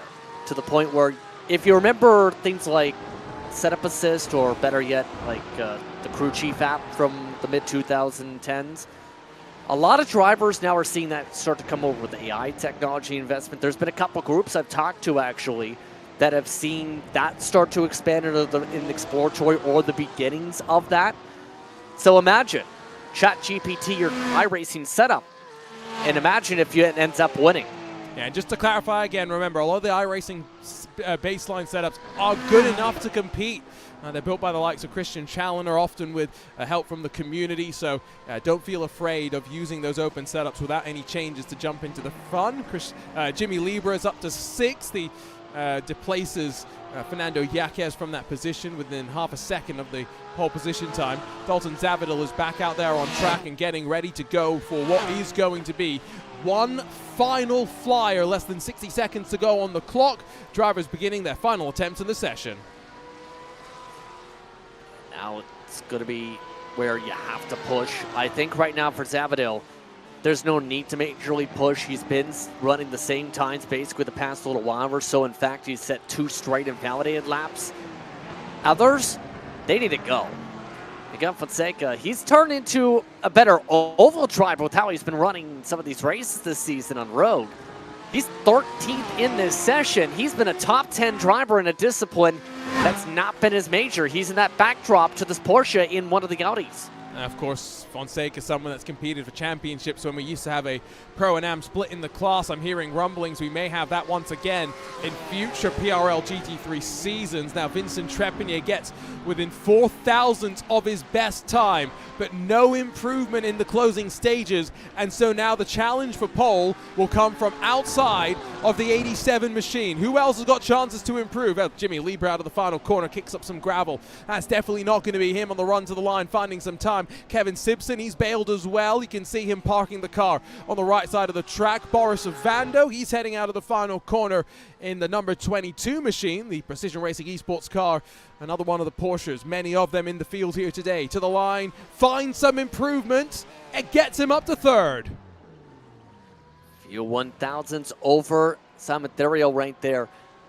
And that's going to be a little bit helpful for that start. Gets a bit more of that preferred groove if he gets himself quickly for a chance to dive for 2nd. Don't know if there's really anyone left out there still actually improving on their laps. May still just be drivers out there trying to do some pit stop practice in terms of the entry. There's Abner Acosta in the number 5, bright yellow, and there he goes, driver's right-hand side. It's masterfully slicing the car down to the lane, and you can see it's actually quite recessed, the cones where you go on the limiter. Those yellow cones, JP, that's where you actually need to be down to pit speed. And quickly onto that limiter in turns, hence why some drivers are saying, okay, one more chance to be able to test the limits here. And Acosta's one of those with the oval experience where it could be 2 to 3 seconds on your pit entry. Hence why I'm not surprised to see him amongst those trying to dive, as Littleton, a 129.4, no improvement. I don't even know if that lap was technically going to count because I thought he crossed after the checkered flag had flown, but regardless, whatever the case may be, it's pole position number 4 for Dalton Zavidal. JP, that's half the pole positions so far this season. I mean, when you have a good car and a good setup, you can go vroom vroom. In this case for Zavidal, after basically being sent punt when it came to the race in Brazil and Ivra, this is a much better environment, I think, for the 24 if he can succeed and keep the track position here in Japan. Well, again, just a reminder, they don't get the full flying formation lap with which to build temperature and pressure into the tires. They get the short formation lap and are sent to go racing. So let's run down the starting grid. see how they'll line up. Dalton Zavadil again, 4th time he's been on pole position this season. Let's see if he can convert it to victory number 3. Vincent Trepanier alongside the points leader, and again, remember, 4 points between those two on the front row, plenty to fight for. And then Boris Ovando, Simon Terrio, 3rd and 4th positions. Advanced Motorsports maybe will look to work together. How can Chris Beats support Zavadil from 5th? He'll be alongside Jimmy Libra in the Seabao Racing Team, number 74. He races Porsches, of course, in the real world. Fernando Yaquez also in a Porsche for the Seabao, number 26. Has Martin Crisp for company, and then Abner Acosta, David Mendoza, Marc-Andre Deschardins, and then Miguel Fonseca through the rest of the top 12. It's just Simpson, Allen, Bass, Littleton, and Sosno through the rest of the field. Want to give a shout out to Martin Crisp. Think he's still racing, by the way, but with 1 foot, recovering from a broken foot that he had earlier in the season. So always great to see the willingness to come out and join us. Vincent Trepanier on the top of your screen, Miguel Angel Fonseca on the bottom. He's got no message for us today, JP. What he does have is a heart rate. It's 94 beats a minute. Yeah, it's been around that on average. It's now going up now that he's on camera, mind you. I think he just realized that. But the funny thing is, when we've seen him do that in the Trucks and Xfinity Series races, it's gotten higher in calmer moments. I'm not sure if he's done the same in the road or it's inversed. It's getting calmer now, and he's getting more animated on your screen. So I think the question is, it's probably not how good's the connection to the heart itself in terms of measuring. Trepanier gives us a brief wave. They're ready to go. Again, remember, 5 extra minutes thrown onto the clock as we get set to go racing. That's not the correct screen to click onto. That's the correct one instead. Away we go. Short formation lap and drivers' final opportunities to get the temperature, as mentioned, into the tires. Let's check out those weather conditions again very briefly as we continue to work here in the land of the rising sun. Sun continuing to rise. JP, it's still cooler than what we saw in the Vic Series race slightly earlier. Even cooler than what we had at qualifying at the peak of it, in fact. So in turn, these drivers, you see how many bobbles they're already putting in. They know they have to get these tires warm, because cold tires around this track on a cold racetrack, you might go straight into the gravel trap. We saw first-time winner in the Precision Racing League GT3 Vic Series earlier tonight. Could we see the same? It might take some drama, because championship contenders will make their claim known today. Dalton Zavadil roars away, 3 wide in the background. The Bassmaster brings the forward, down low, into the opening corner we go. Plenty of side-by-side, but effectively 3rd on back, where the moves are being made. Zavadil, Trepanier, then Ovando, through the left they go. It's a cambered off left as well. Track cambers in and then falls away in some ways as you run down towards turn number 4. Who's going to go late onto the brakes? Who's going to be bold? Who's going to be brave? Answer is no one really. Fonseca goes a long way around in one of the Precision Racing Esports cars, but here we go, JP, up to the back straightaway. Another clean start yet again. We've seen this last time where the intensity for incidents started to pick up around lap 3 or 4 once the tire sets did get up to temperatures for drivers feeling comfortable to send it. Speaking of sense, that's Jason Allen just about setting up the inside for some contact nearly. Out of another country, that move came, but able to slow it down in the nick of time. Only 17 cars, all 17 still pointed in the right direction, going in a straight line, and with some impetus, with some gump as well. Final sector we have entered with no breakaway forming at the front. Remember, it took a while for Venkataraju to build his separation in the early stages of the race. Tyler Groff spent a lot of time putting the pressure on, and he jumped into the YouTube chat to let us know that, JP, you were reading the situation right. He burned the tires off being a little bit too aggressive, backed off, and hopefully Trepanier is aware of what he needs to do in this situation. I mean, with Trepanier, I think he's amongst those you can put into that. It's towards mid-pack on back where, to put it politely, if you're not able to avoid a significant amount of fall-off in an open set of about 4 or 5 tenths, it's going to be a hard race for you, or something's off on the setup side of things. For a lot of these drivers, if you are able to keep that, part of that is being able to not only adjust to these tires burning, but also knowing the car's getting lighter and lighter and lighter, in theory, to make it faster and faster and faster, but also changing the balance as you turn laps. On to lap 2 of an estimated 26, so we're going to pack in what will be probably 2 or 3 extra laps compared to what we saw in the 35-minute race distance. Again, remember, pit stop window is still probably going to be around maybe 15 or so minutes left to go in this race. Action still further back. It's Ethan Bass this time on Jason Allen, making the move at the hairpin. And keep in mind the surround where we've seen some of the shuffling start and where the big moves came into play. Those who didn't have the greatest of qualifying runs saying, I've got to go, I've got to go, I've got to go. Go like Speed Racer. Because if you aren't able to go quickly, efficiently with your passes, you're in trouble. No, it shouldn't also be a surprise to see Allen moving forward. He's the last of the SimCity cars essentially on the racetrack right now. And his other teammates were top 5 in qualifying. Allen's got a lot of speed in that car if he knows how to utilize it right. Yep, these drivers, by the way, putting on a decent show for us and fighting a bit more than what we saw in the sprint series. So could we see some drivers +5, +6, even up towards the front? Still plenty of hesitation, plenty of care being displayed by those drivers in the leading pack, but by no means is Mr. Z, Dalton Zavadil, breaking away and running clear. Now, as always, shout out to SimCity Racing, making it very, very obvious who is who with the clear and distinct colors that each of their drivers has on the front of their car. It's Intrepide running in behind, though. You mentioned in the Fix Series race, JP, you don't think the straight's long enough to really open up too many opportunities to pass. Maybe another way to look at it is the only way you're making a move happen is if the car in front makes a mistake. That's exactly what I was kind of referring to earlier, because it's not long enough to use as a drafting section. If you try and send it in without being close enough, you're not going to be able to complete the pass, let alone get alongside. You're going to have to pressurize someone into a mistake. That's the best way to make the pass here today, because in a lot of cases, we've seen drivers try and send it into a corner side by side. It ended up seeing the driver on defense win a majority of the time. And we're already seeing from these drivers, they're having a hard time being able to set up the passes. If it was double the size of a straightaway here, it'd be a different story, obviously. I can only imagine what modern Formula One cars would be like racing around here. We were kind of joking about that slightly earlier, but it'll be quite interesting. And maybe on iRacing, of course, we have a modern era Formula One car, maybe a couple of years behind the times now. Could still get a pretty good sense for how things would play on that. We're about 5 minutes done in this race already. How time's going to fly, you get the sense when there's going to be pressure and close pressure up front. 5 cars seemingly trying to make a slight break, trying to stretch their legs. Jimmy Lieber, I think, got a bit of a dose of cold tires on the opening lap, and he dropped back after a good start down to 8th position. Fernando Yaquez, now the car that's got to try and leapfrog his way to the draft of those in front. This is the tough part where you try and battle a little bit, and then all of a sudden you become the bridge.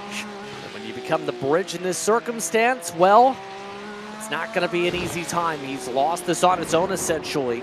Martin Chris, meanwhile, he's not really closing up himself right now. If anything, he's struggling to get within that drafting distance. And remember, he's probably right foot braking, so using the same foot to operate the throttle and the brake, which, you know, a lot of people actually don't realize is done quite a bit in GT cars.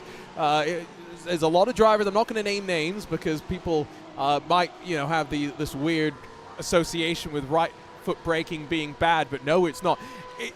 In the real world, there's some benefits to it in so many ways, right? Because one, you save some fuel. It takes some time for you to transition your foot from the throttle over to the brake, so there's a bit of fuel being saved there. But two, the other thing often sometimes I think about, JP, is it's kinder on your equipment a lot of the time, right? Because you'll roll onto the brake sometimes with less entry speed, so you'll use your brakes a little bit less. And in endurance races, where often you are having to change your brake pads over the course of a race, that's something that makes a difference. And it's partly preference too, right? Where if you've been driving your whole life just in a normal car, let alone in a race car, just right foot braking, it's going to be hard to transition immediately to say, okay, you're in a different car. You're in this car. It's time to use your left foot. I've never used my left foot on the brakes before.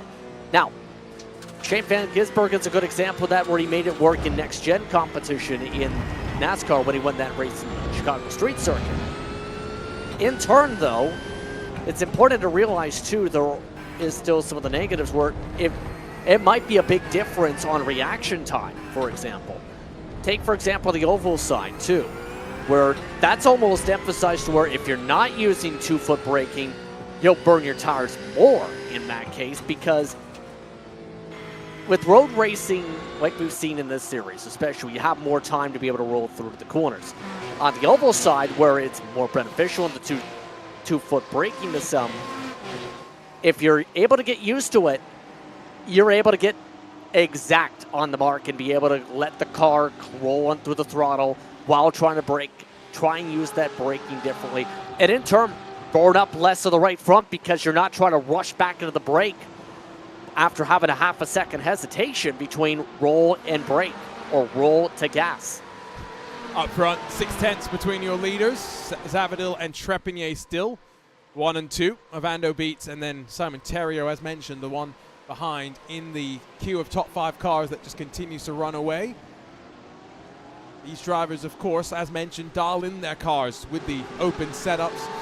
Zavadil, along with Chris Beats, probably have a pretty similar balance. Trepigny, Terrio, similar sort of a case for them where their cars will have similar tendencies, if not being the identical setup. Maybe they've got slight differences in some occasions to get the driver a bit more comfortable. Let's not forget there are some drivers that will be working by themselves. You've got to wonder, though, we talk about this a lot, right? Sim racing being a tool for real racers to develop their craft in the real world. Someone like Jimmy Libra, that, as I mentioned, races Porsches in the real world, was a Porsche Sprint Challenge North America champion. How does he use the sim, JP, to develop his setup development? One thing I guess that you could try and do is try and develop and tailor your feedback style, right? Trying to describe what you think the car is doing. Well, seat time is seat time, especially when it comes to quality seat time. And I think in terms of this is driver to driver, right? In terms of the thought process, I'm not sure how Jimmy himself would do it. But in terms of how he can succeed from that, it's a good way to be able to get a feel of the racetrack, be able to get reference marks if you've never been to a racetrack before. Try combinations you never tried before you actually do it in the real world. So when you do the test in the real world, you have at least some sense of what you're about to expect here. But in turn, as well, a major thing when it comes to that is the setup side. You were talking about trying to get the setup data to get a feel of, okay, it needs this to be able to get at least a feel I like. You can get some of that dialed in from the sim side, and obviously you can't substitute the real thing 100%. But the main feedback I've heard even from some in terms of the virtual to sim or reality to sim in terms of setup is, it's pretty close with how it is right now. Then it's getting closer every update and every build. Well, I was kind of wondering, you know, there's the seat time for practicing and there's also trying to develop your car feel. One thing that Adam Blocker has mentioned to me, you know, he's working this year with Hunkos Hollinger Racing, so he's jumped onto the sim with Augustin Canapino. They've driven the, you know, cars on iRacing together. Augustin's been describing how the car feels, and so Adam gets a sense for, you know, what Augustin wants from the car. So those are some of those unique things that you can only really do in the sim world. Gap starting to open up out front, though.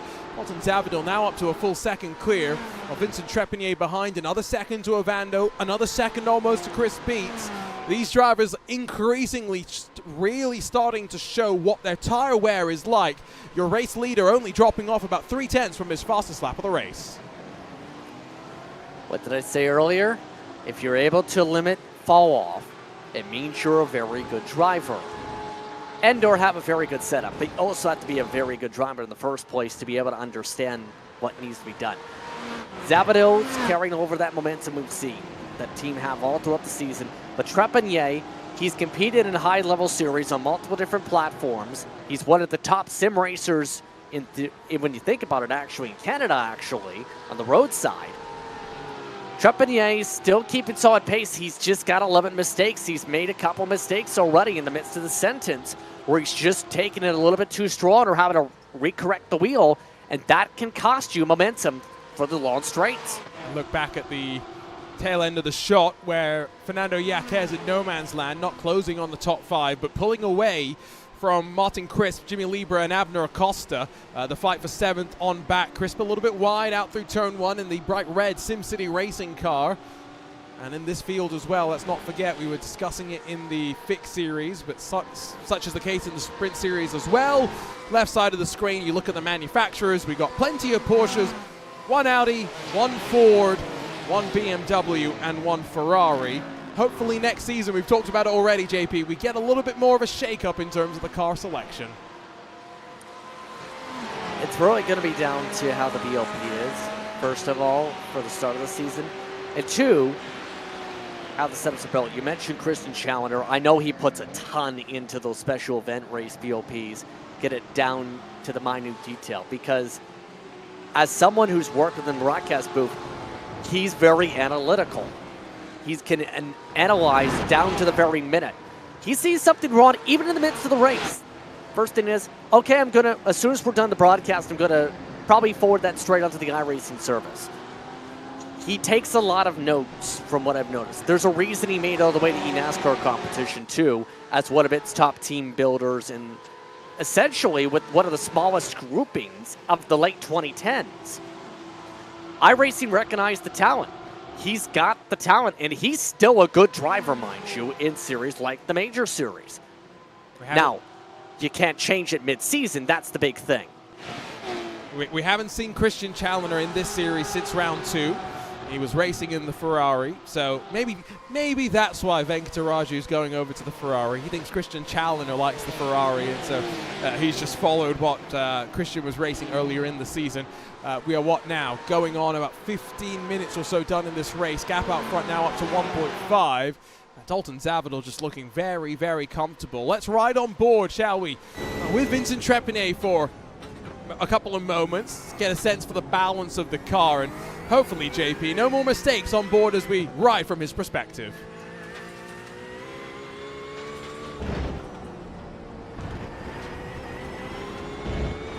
Yeah, he's still making mistakes.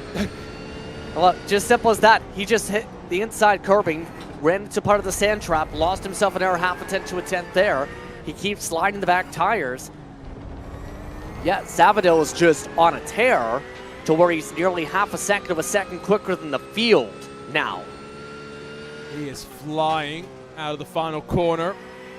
Here, the hesitation, the nervousness on the right foot as Trepinet tries to get to the line, looks over to the left-hand side. Maybe he's got some information over there, some fuel numbers, some gaps between the cars. And the worrying information is the gap out front now up to 2 seconds. Boris Ovando only within 1.3 of second. And don't look, but Chris beat Simon Terrio, close in the fight for the podium spots as well. So even though your race leader starting to pull away, starting to gap some of these drivers, don't worry, nonetheless, might still be some intrigue moving forward. And don't forget what we saw from the likes of Jim Feliz, able to use the pit stops to be able to leapfrog drivers. And if you're someone like Simon Terrio that we ride on board with now, JP, you're already thinking what you're going to do in the pit stop cycle. Well, the first thing is, how much gas am I going to have to put in? One of the big pieces of feedback on top of what Graf said on the tires was, I put in 0.4 of a second too much of gas. What did I say about 1 click of fuel in the fuel box? That's that 1 second difference we're talking about. And if you're Terrio, you have to be saving at this point. You've got 2 cars in front to draft off. You've got a lot of chances to be able to lift early. You've got a lot of chances to be able to let it coast a little bit in the midst of these corners, because you're losing time already. May as well save the gas. So if you aren't saving gas in the midst of this, or you're burning that same amount as being the lead car, that's a worry. That's a worry. Fans of Kwok Nin may be wondering, where is Kwok? Well, he was so focused practicing for Bathurst this weekend that Justin, he may have forgot that we had a race tonight. Can you imagine? Well, I can imagine it's happened to some before, where I've asked about, okay, hey, are you... It actually happened in a broadcast earlier this month, is a better way to phrase things. For the Daytona 500 as part of those layups, some of the various super speedway events. A producer I actually worked with for an air grouping, Austin Derbyshire, registered for the heat races. Here's the thing. The heat race that he was a part of, he thought he missed the heat race from the previous day, so he decided to just watch the race he was supposed to be in from his couch in the sim and from the stream. I message him asking, hey, you're supposed to be here. It's like, wait, I thought it was yesterday. Oh, Darn it. Yeah, that's not great, especially given that all that excitement, month of January, month of February when it comes to super speedways. Have to wait another year, basically, for it to roll around. Yeah. At least Kwok Nin didn't miss the Bathurst 12 hours, right? Can you imagine if he was practicing so hard that somehow he forgot to sign up or something? That would be pretty heartbreaking. Focus on the action, though, for a moment. Martin Chris increasingly dropping back from Fernando Yaquez, and increasingly Jimmy Lieber on the back and looking all over. Just watch through the penultimate corner. So much more tidy for the 74, tucked in behind as we come back towards the line to end lap number 12. Lieber looking for a way on forward. Well, Libra right now has Martin Chris just continuing to pull him on back here. I think Libra, though, knows he's not catching up to the lead unless he somehow finds a magic 1 second a lap faster mushroom in terms of like it's Mario Kart. In reality here, keep an eye on those entries. I've noticed this already the past couple of hard braking zones, like right here. He's getting much earlier in the brake, able to let it roll through, but also trying to let it coast more to be able to get a little bit better mileage here. Use Crisp as much as you can as a fuel-saving measure, and if it presents itself, especially with the defensive measures from Crisp, make the pass once Crisp is no longer an asset and he becomes a liability. That was really close to the rear bumper as they head out of the hairpin.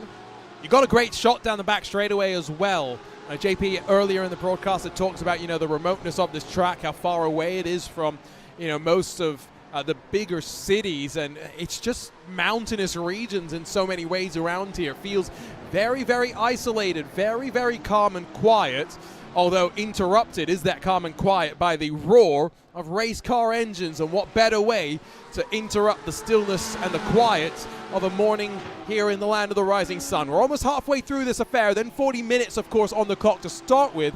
We've got about 20 minutes and on to the 14th lap of the race. Race leader now 3 seconds clear. Dalton Zavadil truly flying at the front, and increasingly, as much as we've been focusing on 7th on back, I get the sense that Chris Beat, Simon Theriault, they'll be amongst the first, JP, thinking about coming to pit road. Especially with them starting to slide further and further and further back from the leader. We know the window's within the next 7-8 minutes or so here. It has to be on the back of their minds here, but it's pretty clear no one else has gone with the short fuel strat this entire night now. Everybody seems to be just trying to go as far as they can because of what they've seen for the fixed race, I'm guessing, and saying, okay, that proves what I was thinking might happen here. I'm going to keep going, and then once it becomes to where I'm about to run out of gas, let's go in. I think they would actually come out at the very tail end of the field. It's only Jeremy Littleton and Dimitri Sosno that have dropped off the pack, so I wouldn't be surprised if one of these two does think about it. Vincent Trepigny, not going to be one, I think, to be trying something different on strategy. He will be just trying to stay clear of Boris Ovando in that Advanced Motorsports car. There's the Precision Racing Esports machine, all blue for Ovando, all yellow for Abner Acosta. Nice and distinct for us. The bright green of Chris Beats on that left side of the SimCity Racing car.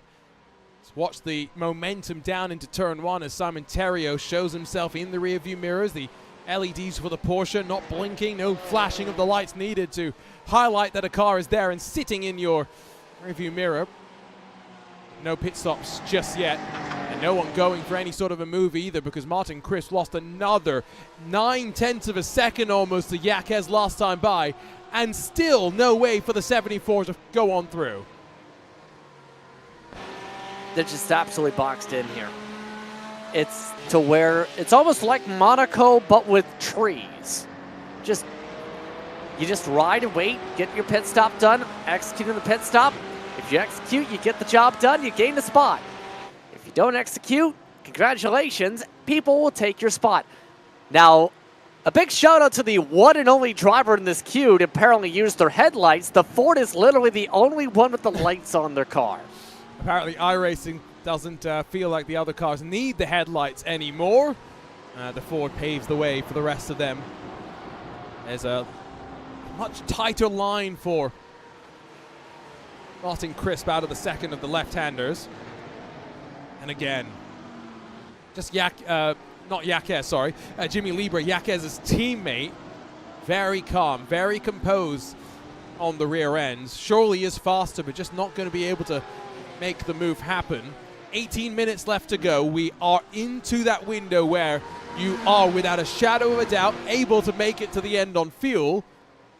Someone's going to blink sooner rather than later. Jimmy Libra has a look to the inside, forces the issue. This time by late on the brakes, contact between the two, and Crisp holds on, but a couple more seconds lost in that sequence. Yeah, I think Crisp just became a massive liability if he's willing to send it in turn 1. You need to not only have an extreme amount of speed, but also an extreme amount of positive vibes. There goes the negative vibes. That just cost the 74 a chance the rest of the lap. And, well, does Abner Acosta have the chance to join the fun, join the chaos? Don't think it will be the situation, though, that sees a pass into the hairpin. Maybe, though, all of this action intensifying for 7th on back will sequence someone down into pit lane this time by. You can see even the likes of David Mendoza sitting behind Acosta, also in one of the PRE, Precision Racing Esports cars. Once again, Libra just a little bit wider out of the second left-hander, carries a bit more speed through the corner. 29.7 last time by for Martin Crisp. Crisp's teammate, Dalton Zavidal, 28.9, so almost a full second slower than leader. It's not slow, it's just definitely faster than I would be doing around this track. Just goes to show, JP, I think, how consistent, how quick your leader's being right now. Yes, with the fall off, it's within the measures we expected, half a second. When it comes to that, I think, though, when it comes to Crisp, he's about to have a very bad time because that 74, I think, has regrouped it well. Libra is in a good spot for the hairpin if he is patient enough to not full bonsai in an Atwood again. So not this corner, set it up. He'll try and compromise maybe the 957, force him inside, and now watch the Seabao racing car try and do the swap around, cut back underneath, and get a better run off the corner. If anything, actually got too good a run. He's on the outside and alongside, on the back straightaway, and not even into the braking zone. Heavy braking zone to come, and with the SimCity racing car on the inside, he's going to run himself into Jimmy Libra. They'll be door to door, stuck together on the run down through the first of the lefts, and now finally Seabao racing car on the inside, Seabao racing car through and up to 7th spot momentarily. Here comes Chris back on the outside. I think the patience meter's running out here with all that contact and all that paint being traded. At this point, Liberal's probably saying, what are we doing here? He might come in this time. He's in the window. He just moved him to the inside. One of these drivers has to come in. These drivers not. David Mendoza's had enough. He realizes how much time they're costing each other. Acosta slips it up the inside of Chris. Libra's now going to try and take advantage to try and run away. End of lap 17 for these drivers. Less than 15 minutes ago. Our drone camera has gotten so lost it's behind the grandstand into turn 1. Chris holds on to what is now 7th position. I think Chris just lost a lot of friends in this pack here, too. They're probably looking at that and saying, what are we doing? What are we doing? What are we doing?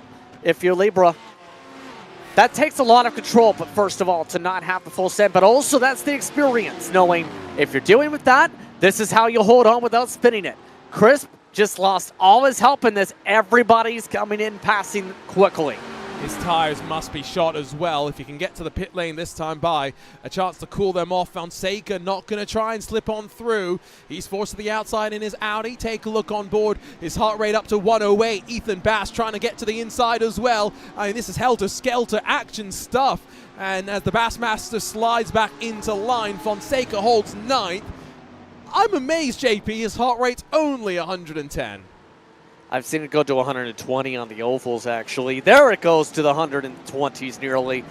At this point, I'd be absolutely stressed and thinking about pit stop, pit stop. I hope Crisp isn't going to come in with me for my pit stop because Crisp is absolutely playing this full on. If you want to pass me, I'm going to be a roadblock for you. If you want to pass me side by side, I'm going to scrape the paint off your door. And so Fonseca says enough's enough. Let me come down to pit lane this time by. So one by one, they're trickling on in. In comes Simpson 2. at the front, still no one in from the top 5. They have started to separate themselves out just that little bit again. Excuse me, Simon Terrio has already made a trip down to pit lane, so JP, he has elected to do something different. Yeah, and for Terrio, 7 seconds, 7.7 to be precise. Now that's interesting in terms of that, because we're seeing pit stops earlier than the sprint race. However, whether it's with fuel mapping, whether it's with the confidence of these drivers, they're saving about a second more on the gas here, in theory. They were 1 second longer in the box on average. That is going to be interesting the rest of the way here, in another little bit of an asterisk where it's 25 seconds delta on average instead of 28. Do you come in and respond early, or do you wait a little bit longer? I guess the thing is, Simon Terrio, next up in line is going to be Marc-Andre Deschardins.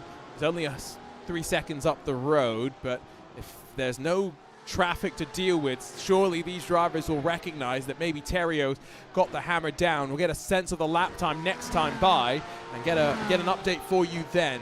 Leader 4.3 clear, Dalton Zavadil, seeming as though, at least with how things are going to play out, he will retake the championship lead in all likelihood going into the final round of the season. And boy, Mount Panorama's going to be treated to a blockbuster of a championship showcase that JP, realistically, might be settled in qualifying.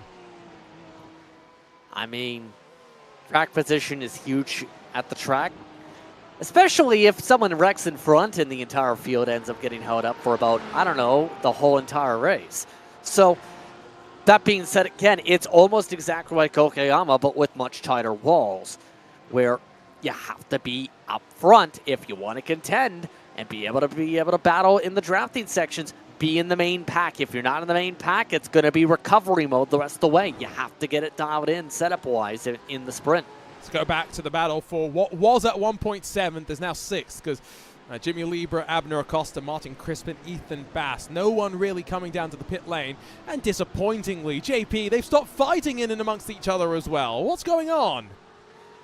Well, quite simply, Martin Crisp, I think, has realized a little bit, okay, maybe I shouldn't be trying to use all my doors to try and defend, because, well, there's an incident limit in this race after all, so if you want to finish the race, you shouldn't be using, I don't know, 4, 8, all your incident points, making door-to-door contact. And we have seen that incident threshold come into play. There's a drive-through penalty before you then get disqualified for hitting a second subsequent threshold. So you get a warning effectively with the drive-through penalty, and then you get a second chance to not make a mistake before things go the wrong way, and you're escorted off the track. Jason Allen down to pit lane, so one by one, more and more drivers making their trips to the box.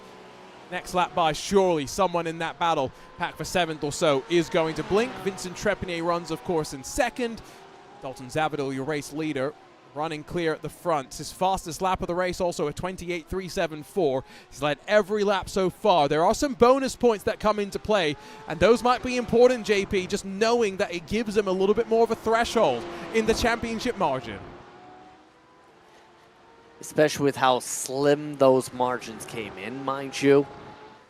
If anything, when taking a look at how the margins could play out, bonus points are going to be a huge thing here. How the fastest laps play out, how many drivers had clean runs in this race, trying to avoid incident points potentially here. I think this could be a near tie with the way things are shaping up, because as the stop comes in for Trepanier, Zavadil might just about make it near even for this finale, depending on how the drop plays out, or his drop. Obviously, his drop's not going to be this week at this rate, as everyone's in. Chris Beat stays out. Everyone else seemingly is going to come down to the lane. There's a bonus point for a fastest lap. There's a bonus point for pole position. And then there's a 3-point delta between 1st and 2nd on track at the end of the race. If it ended as they came into pit lane, it would be championship advantage to Dalton Zavadil by 1 point. Excluding the drop weeks and how they play out. We're not factoring those in to how I'm doing the math, but 1 point would be the situation. Zavadil off and away. Shorter pit stop than Vincent Trepanier.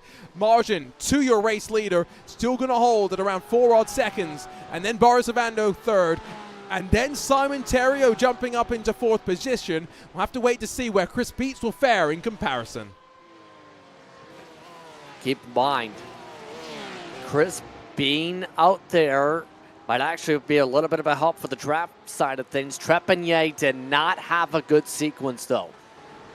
He's now 3 seconds back. It was about, what, 2 seconds, 1.9-ish seconds. He lost a bit of time with how he played things out on that entry compared to how it was played out by Zabadil.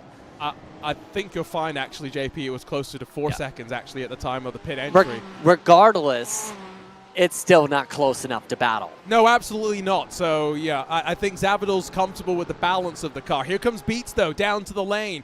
Race leader becomes the sequence, I think, the signal for the final pit stop sequence underway on lap 22 of this race.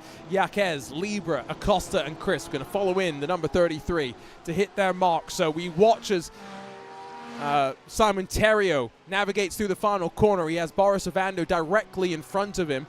Chris Beats in that 33 machine has a mark of about 7 seconds in terms of pit stop to hit. He gets out in 6.5. Very, very short stop. It's going to allow him the opportunity to get back out in front of Simon Theriault, who wanted to try and cross back underneath, but not close enough. So realistically, no changes heading out of the pit stop sequence. Theriault did have a longer pit stop, so if he was able to get that one click we were talking about in terms of the box, we might be talking about a very different situation in terms of at least this context, with Theriault would have absolutely made the jump. Now, that being said, I'm very intrigued on how long Chris and Acosta have both been able to make this work. This is the longest I think we've seen anybody make a fuel run work here. They're on to the 23rd lap of the stint. Will hopefully mean they have the shortest pit stop of anybody else. Shortest pit stop, of course, being 6 seconds for David Mendoza back in the 55 machine. Of course, when you come in slightly early, you have a little less certainty about how many laps this race is going to go, and that's where Simon Theriault, now out there on track for 5 laps, you'd think might have an issue. But wait, David Mendoza came in on the very same lap, so maybe there is just a little bit of fuel mileage coming into the mix. Acosta, Chris, they'll be down to the box this time by releases Dalton Zabadil, Vincent Trepanier, and Boris Ovando back onto the podium spots. Where are they going to fare out, though, in their own fight? Let's not forget Jimmy Libra, even David Mendoza, Ethan Bass. A couple of cars are all in the mix. Let's check these drivers, JP, down to pit lane. For good measure, Donka, when he came into pit, was just about bumper to bumper with that group involved in the 74 with Crisp and company. Libra's gone. He's already passed by both of them. At this point, Crisp has lost a lot of ground. Even the 55 of Medonka jumped him by getting away from Chaos Party number 1. It was, again, as well, I think, for Crisp, about a similar time on pit lane. The balance of the car has just gone off for Crispy, and so he struggled. And we'll see now if he has the chance to close, has the chance as well to have let those tires cool off slightly while sitting in the pit lane. In front of him, Mendoza, Acosta, 2 teammates probably not going to accost each other too much. It might be for 3rd, 4th, and 5th. Final spot on the podium where our attention should be focused. Got Boris Ovando, Chris Beats, and Simon Theriault fighting in the middle sector of the lap. Theriault, I think he's got a little bit more zoom, but the setup we've already seen from SimCity is just near perfect today. But Theriault, I've seen him in this car before, in this team livery before. Just outright push when it comes to push time. 4 minutes to go. He's pushing much more hard. The thing is, Beats just has the better setup right now. Seems more comfortable as well. There's 2 parts to the setup, right? One, having the good car. The second, having comfort with what you have underneath you. Often at the top level of esports, we talk about, you know, these concepts of loose is fast and being able to wrestle the car into control. Beats has got both, it would seem, right now as they pitch out of turn 2 and head off to the crucial turn 4. Lead gap, by the way, is held relatively constant, so Dalton Zabadil, Vincent Trepanier still only split by around 3.3 seconds, but that margin has held firm. We're going to get probably the 2 laps to go signal this time by at the line for your race leader. And so 2 more laps as well for these drivers behind to sort out their situation. But again, just a reminder, not factoring in the drop rounds into the championship, JP with the result standing as is. Dalton Zabadil with this win will grab a 1-point championship advantage going into the final round of the season. And keep in mind, Trepanier has the highest placement with the do not start or DNF this season. So you're talking about a 0, a donut when it comes to Trepanier's drop. So really, in theory, it's down to those two in terms of how they play it out. Libra needed to be in better spots for qualifying to be able to really capitalize and close up as much as he could here. But for Zabadil, he's on the hot foot with momentum. Back-to-back weeks, really, where he's been in the 50-plus point margin if things stay the way they look here. Yeah, it's been a couple of weeks since he won. Of course, those were back-to-back wins, rounds 3 and 4 of the championship. But yeah, the DNS that did not start for Vincent Trepanier might actually go down as one of the more significant moments in terms of scoring, because it, of course, impacts how the potential for drop rounds could have worked. Trepanier hasn't had a bad run by any means. Every race he's started, he's finished in the top 5. It's just the fact that, of course, one bad round can be excluded from the mix. For Dalton Zabadil, that bad round is 39 points, which, if you're wondering where he finished, that's a 12th place finish, not bad by any means. No such comparison, though, to be drawn with other drivers. Back down through the field, though, JP, Ethan Bass, Miguel Fonseca, they found one another. Yeah, both of them pushing their cars to the very, very, very limit. I mean, especially Bass, he's been trying to bully his way to get this car to stay at least in the 11th position. That car, it's trying. It's trying. The average pace of it is, after all, nearly 2 seconds off the race leader. I have some damage to the right front, or is that just a trick of the eye and the way that the light glimpsed off the bodywork? Because, you know, there has been some physical fighting down through the pack. I didn't think there was anything that involved the number 52. Regardless, fun fight for these two. Remember, in these PRL series, there's fighting up and down through the field. You can always find someone to tango with, no matter what skill level you are at. But we're on to the final lap, and Dalton Zabadil, 4 seconds clear, continues to run away in what is a very, very important race. I think, JP, both Joey and myself, when we got together for the first round of the championship at Aragon at the start of the year, we had circled Mount Panorama and said, right, going into that round, whoever leads in the championship will be very, very comfortable. We didn't think about a situation, though, where there would be 1 point between the top 2 in points. I don't think it's comfortable right now, even with that margin as a result. If it was 10 points, I'd absolutely be comfortable. But in the case of Zabadil, especially knowing his luck at the high traffic tracks as of late in multiple series, I'd be extremely nervous. Here's the big thing. He's been the king of bonus points.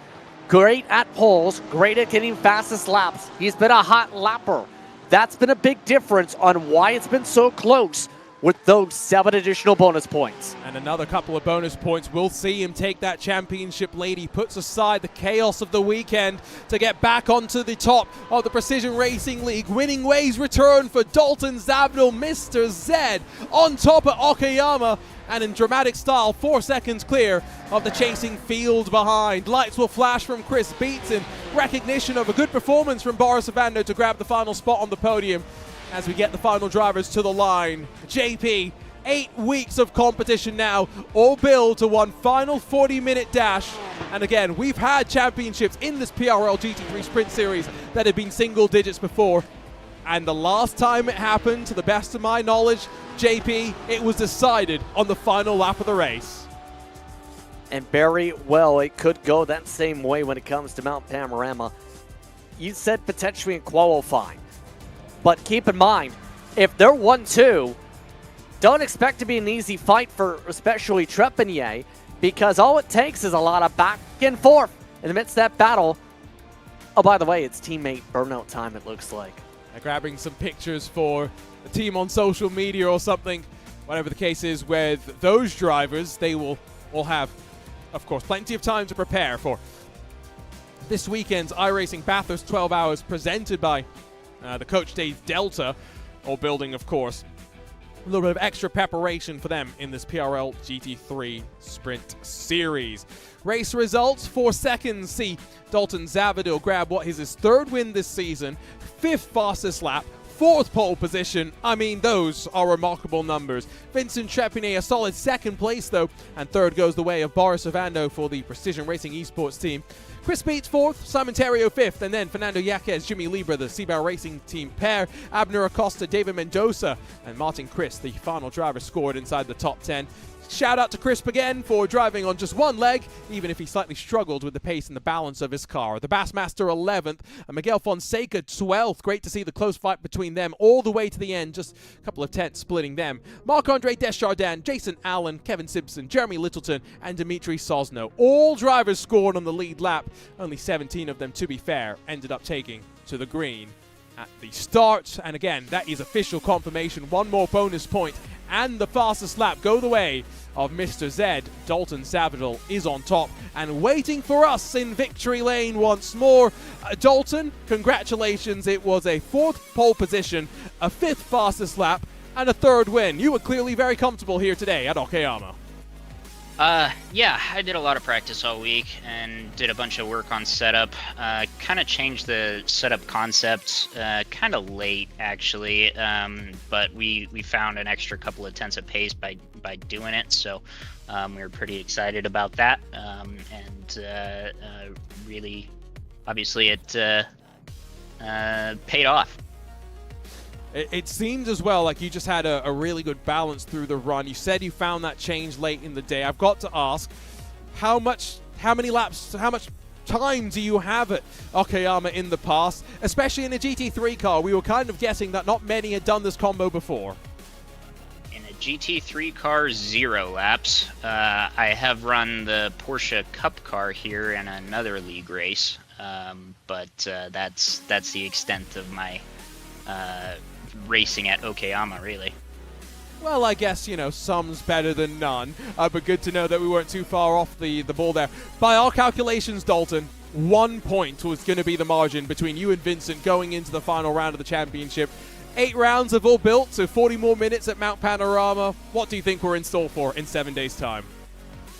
Well, Bathurst is my absolute favorite track, so I am super excited to go there. I've turned so many laps there, it's insane.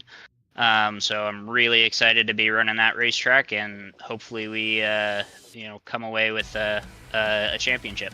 So from one track that you haven't done much racing at to one you've done plenty at racing at. We'll see you in a week's time, Dalton. Congratulations on a dominant victory. Sounds good. Thanks, guys, and thanks to all the sponsors of SimCity Racing, and thanks to all my family watching and everybody that's out here supporting us. Dalton Savadell, race winner once more. We'll go down to the second step of the podium, join up with Vincent Trepigny. Vincent, just saw the SimCity Racing car run away in front of you. What more could you have done in that situation to try and close the gap? I can't do anything with Mr. Z. He's got an excellent pace tonight and all the other weeks. So amazing the Z for Z pace. I can do it. Did your car feel a little bit like a bus today? We saw a few mistakes, sliding and struggling at times. Yeah. Was it a pain? Yeah, the slide doesn't help with the Porsche because the tire is very hard to keep the grip on it. So yeah, I did a slide a couple of corners and I lost the draft of Dalton. So congrats for him for the win. And I have to say for 99% of chance, congrats to Dalton because I will miss the last round on the Bathurst. Yeah, guys. I'm going to vacation in Florida, so yep. Well, so congrats to Dalton. We spent the entire broadcast, Vincent, talking about how the points are going to be 1 point between you and Dalton going into the final round. So at least we encourage you to go off and enjoy your holiday. Before that, though, are you going to be racing this weekend in the iRacing Bathurst 12 hours? No. I cannot because holiday. We are taking the way on the Saturday night, so no, because we will driving 24 hours straight to go down to Florida, so no, I'm not gonna do Bathurst. Well, if anyone sees the bus driver Vincent Trepigny busing down to Florida, give him a wave. Great season, Vincent, as a whole. Sorry won't see you in a week's time, but hopefully we see you in 2024 Season 2. Thank you, guys. Thank you for the broadcast all the season, guys. They are just awesome to watch. And thanks to our PRL, thanks to Advanced Motorsport, my teammate Simon Terrio from Advanced Motorsport. So thank you, guys. Well, that's a bit of a change in the championship story. Thumbs up from Vincent Trepanier.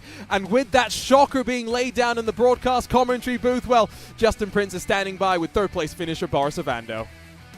Yes, indeed, Boris. Well, first things first, you're amongst those in the top 10 points after the closing of today. Points just came on through, but second thing second. Talk us through your race because it seemed like a difficult place to pass. Really impossible to pass, honestly. Yeah, it was very difficult. Chris was really close. He just couldn't manage to get close enough, and I just didn't have the pace for Vincent and Zavadil today. But I'm still happy with the result. And just in case you guys didn't know, I joined the Zoom call. Just to, I've never been on the Zoom call, but I just joined real quick for the interview. I don't know if you guys managed to pull it up. I was going to ask, what was that sound in the background? It sounded like someone was saying, yeah, it was hard in the backdrop. I guess it was Zoom. Oh yeah, apparently. Zoom is saying recording is in progress, so I should be muted, I guess. I don't know. Hello, we can now see you, by the way. So with that Awesome. being said, in terms of the tire management, in terms of the team perspective, how was that battle in terms of trying to battle not just the speed, but also the tires, it seemed? Well, I thought I was going to be able to conserve tires and conserve fuel, but I just couldn't. Every time I tried to do a little lift, I just would lose that tenth. And then finally, when it got down to a 0.9 in 1 second, at that point, I couldn't. So I was just pushing as hard as I could, and hopefully, I guess just have enough fuel, more fuel than the guys behind, and pull enough of a gap so that they couldn't stay behind me. So luckily, it worked out. Well, once again, congrats on the podium. We'll see how things go in Australia. Appreciate it. Thanks, guys. First fun rounding out the top 3 here, and on the bright side, your calculations with commentary math were correct. The dark side, vacations are more important sometimes than championships. I argue both are important, and you can find somebody sim rig to borrow, but When you've got kids that have shuttled down to Florida for 24 hours, I don't think it would be very kindly looked upon for Vincent Trepanier to, for at least 2 hours, step aside. And so we wish him well. We hope he enjoys his holiday. And now the best chance we have for a championship showdown is going to be Dalton Zavadil versus Jimmy Libra.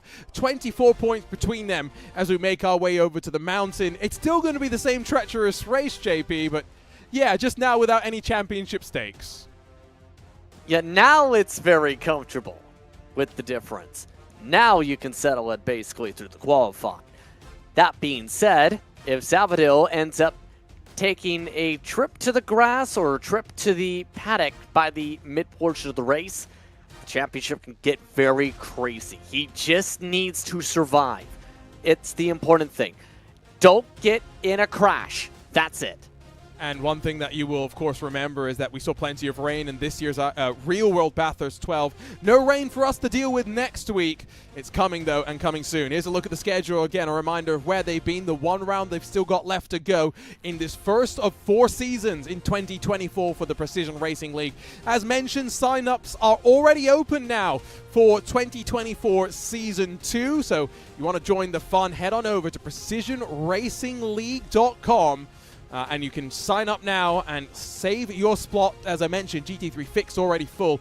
GT3 Sprint, plenty of excitement there, of course, still for people to sign up and to choose their cars. JP, of course, that will be the fun thing. We've got a new build to come. Who knows what cars people will be in the next seasons. And that's going to be important to keep an eye on, not just when it comes to the BOP to touch upon in terms of the car choice, but also how's the weather format going to look? How does the new Tempest system going to be playing out? What series take that up? We talked about it a little bit in IVR competition, where it obviously is case by case, but that could be a major change in the future if one series like PRL says, let's do with the monsoon for our debut. And hopefully, maybe we do that for week 1 of Season 2. 1 week to go before we settle our championships, although maybe tonight at a deciding moment, a defining moment in both the GT3 Fixed and the GT3 Sprint Series. First time winner in the form of Shreyas Venkataraju, Dalton Zavadil, repeat winner, and a driver taking control and taking charge of a championship. For the team behind the scenes at RaceSpotTV, thank you so much for your company. We'll see you in a week's time. Don't forget the week of Precision Racing League action continues here live, exclusive on RaceSpotTV. We'll see you next time. For now, so long and goodbye.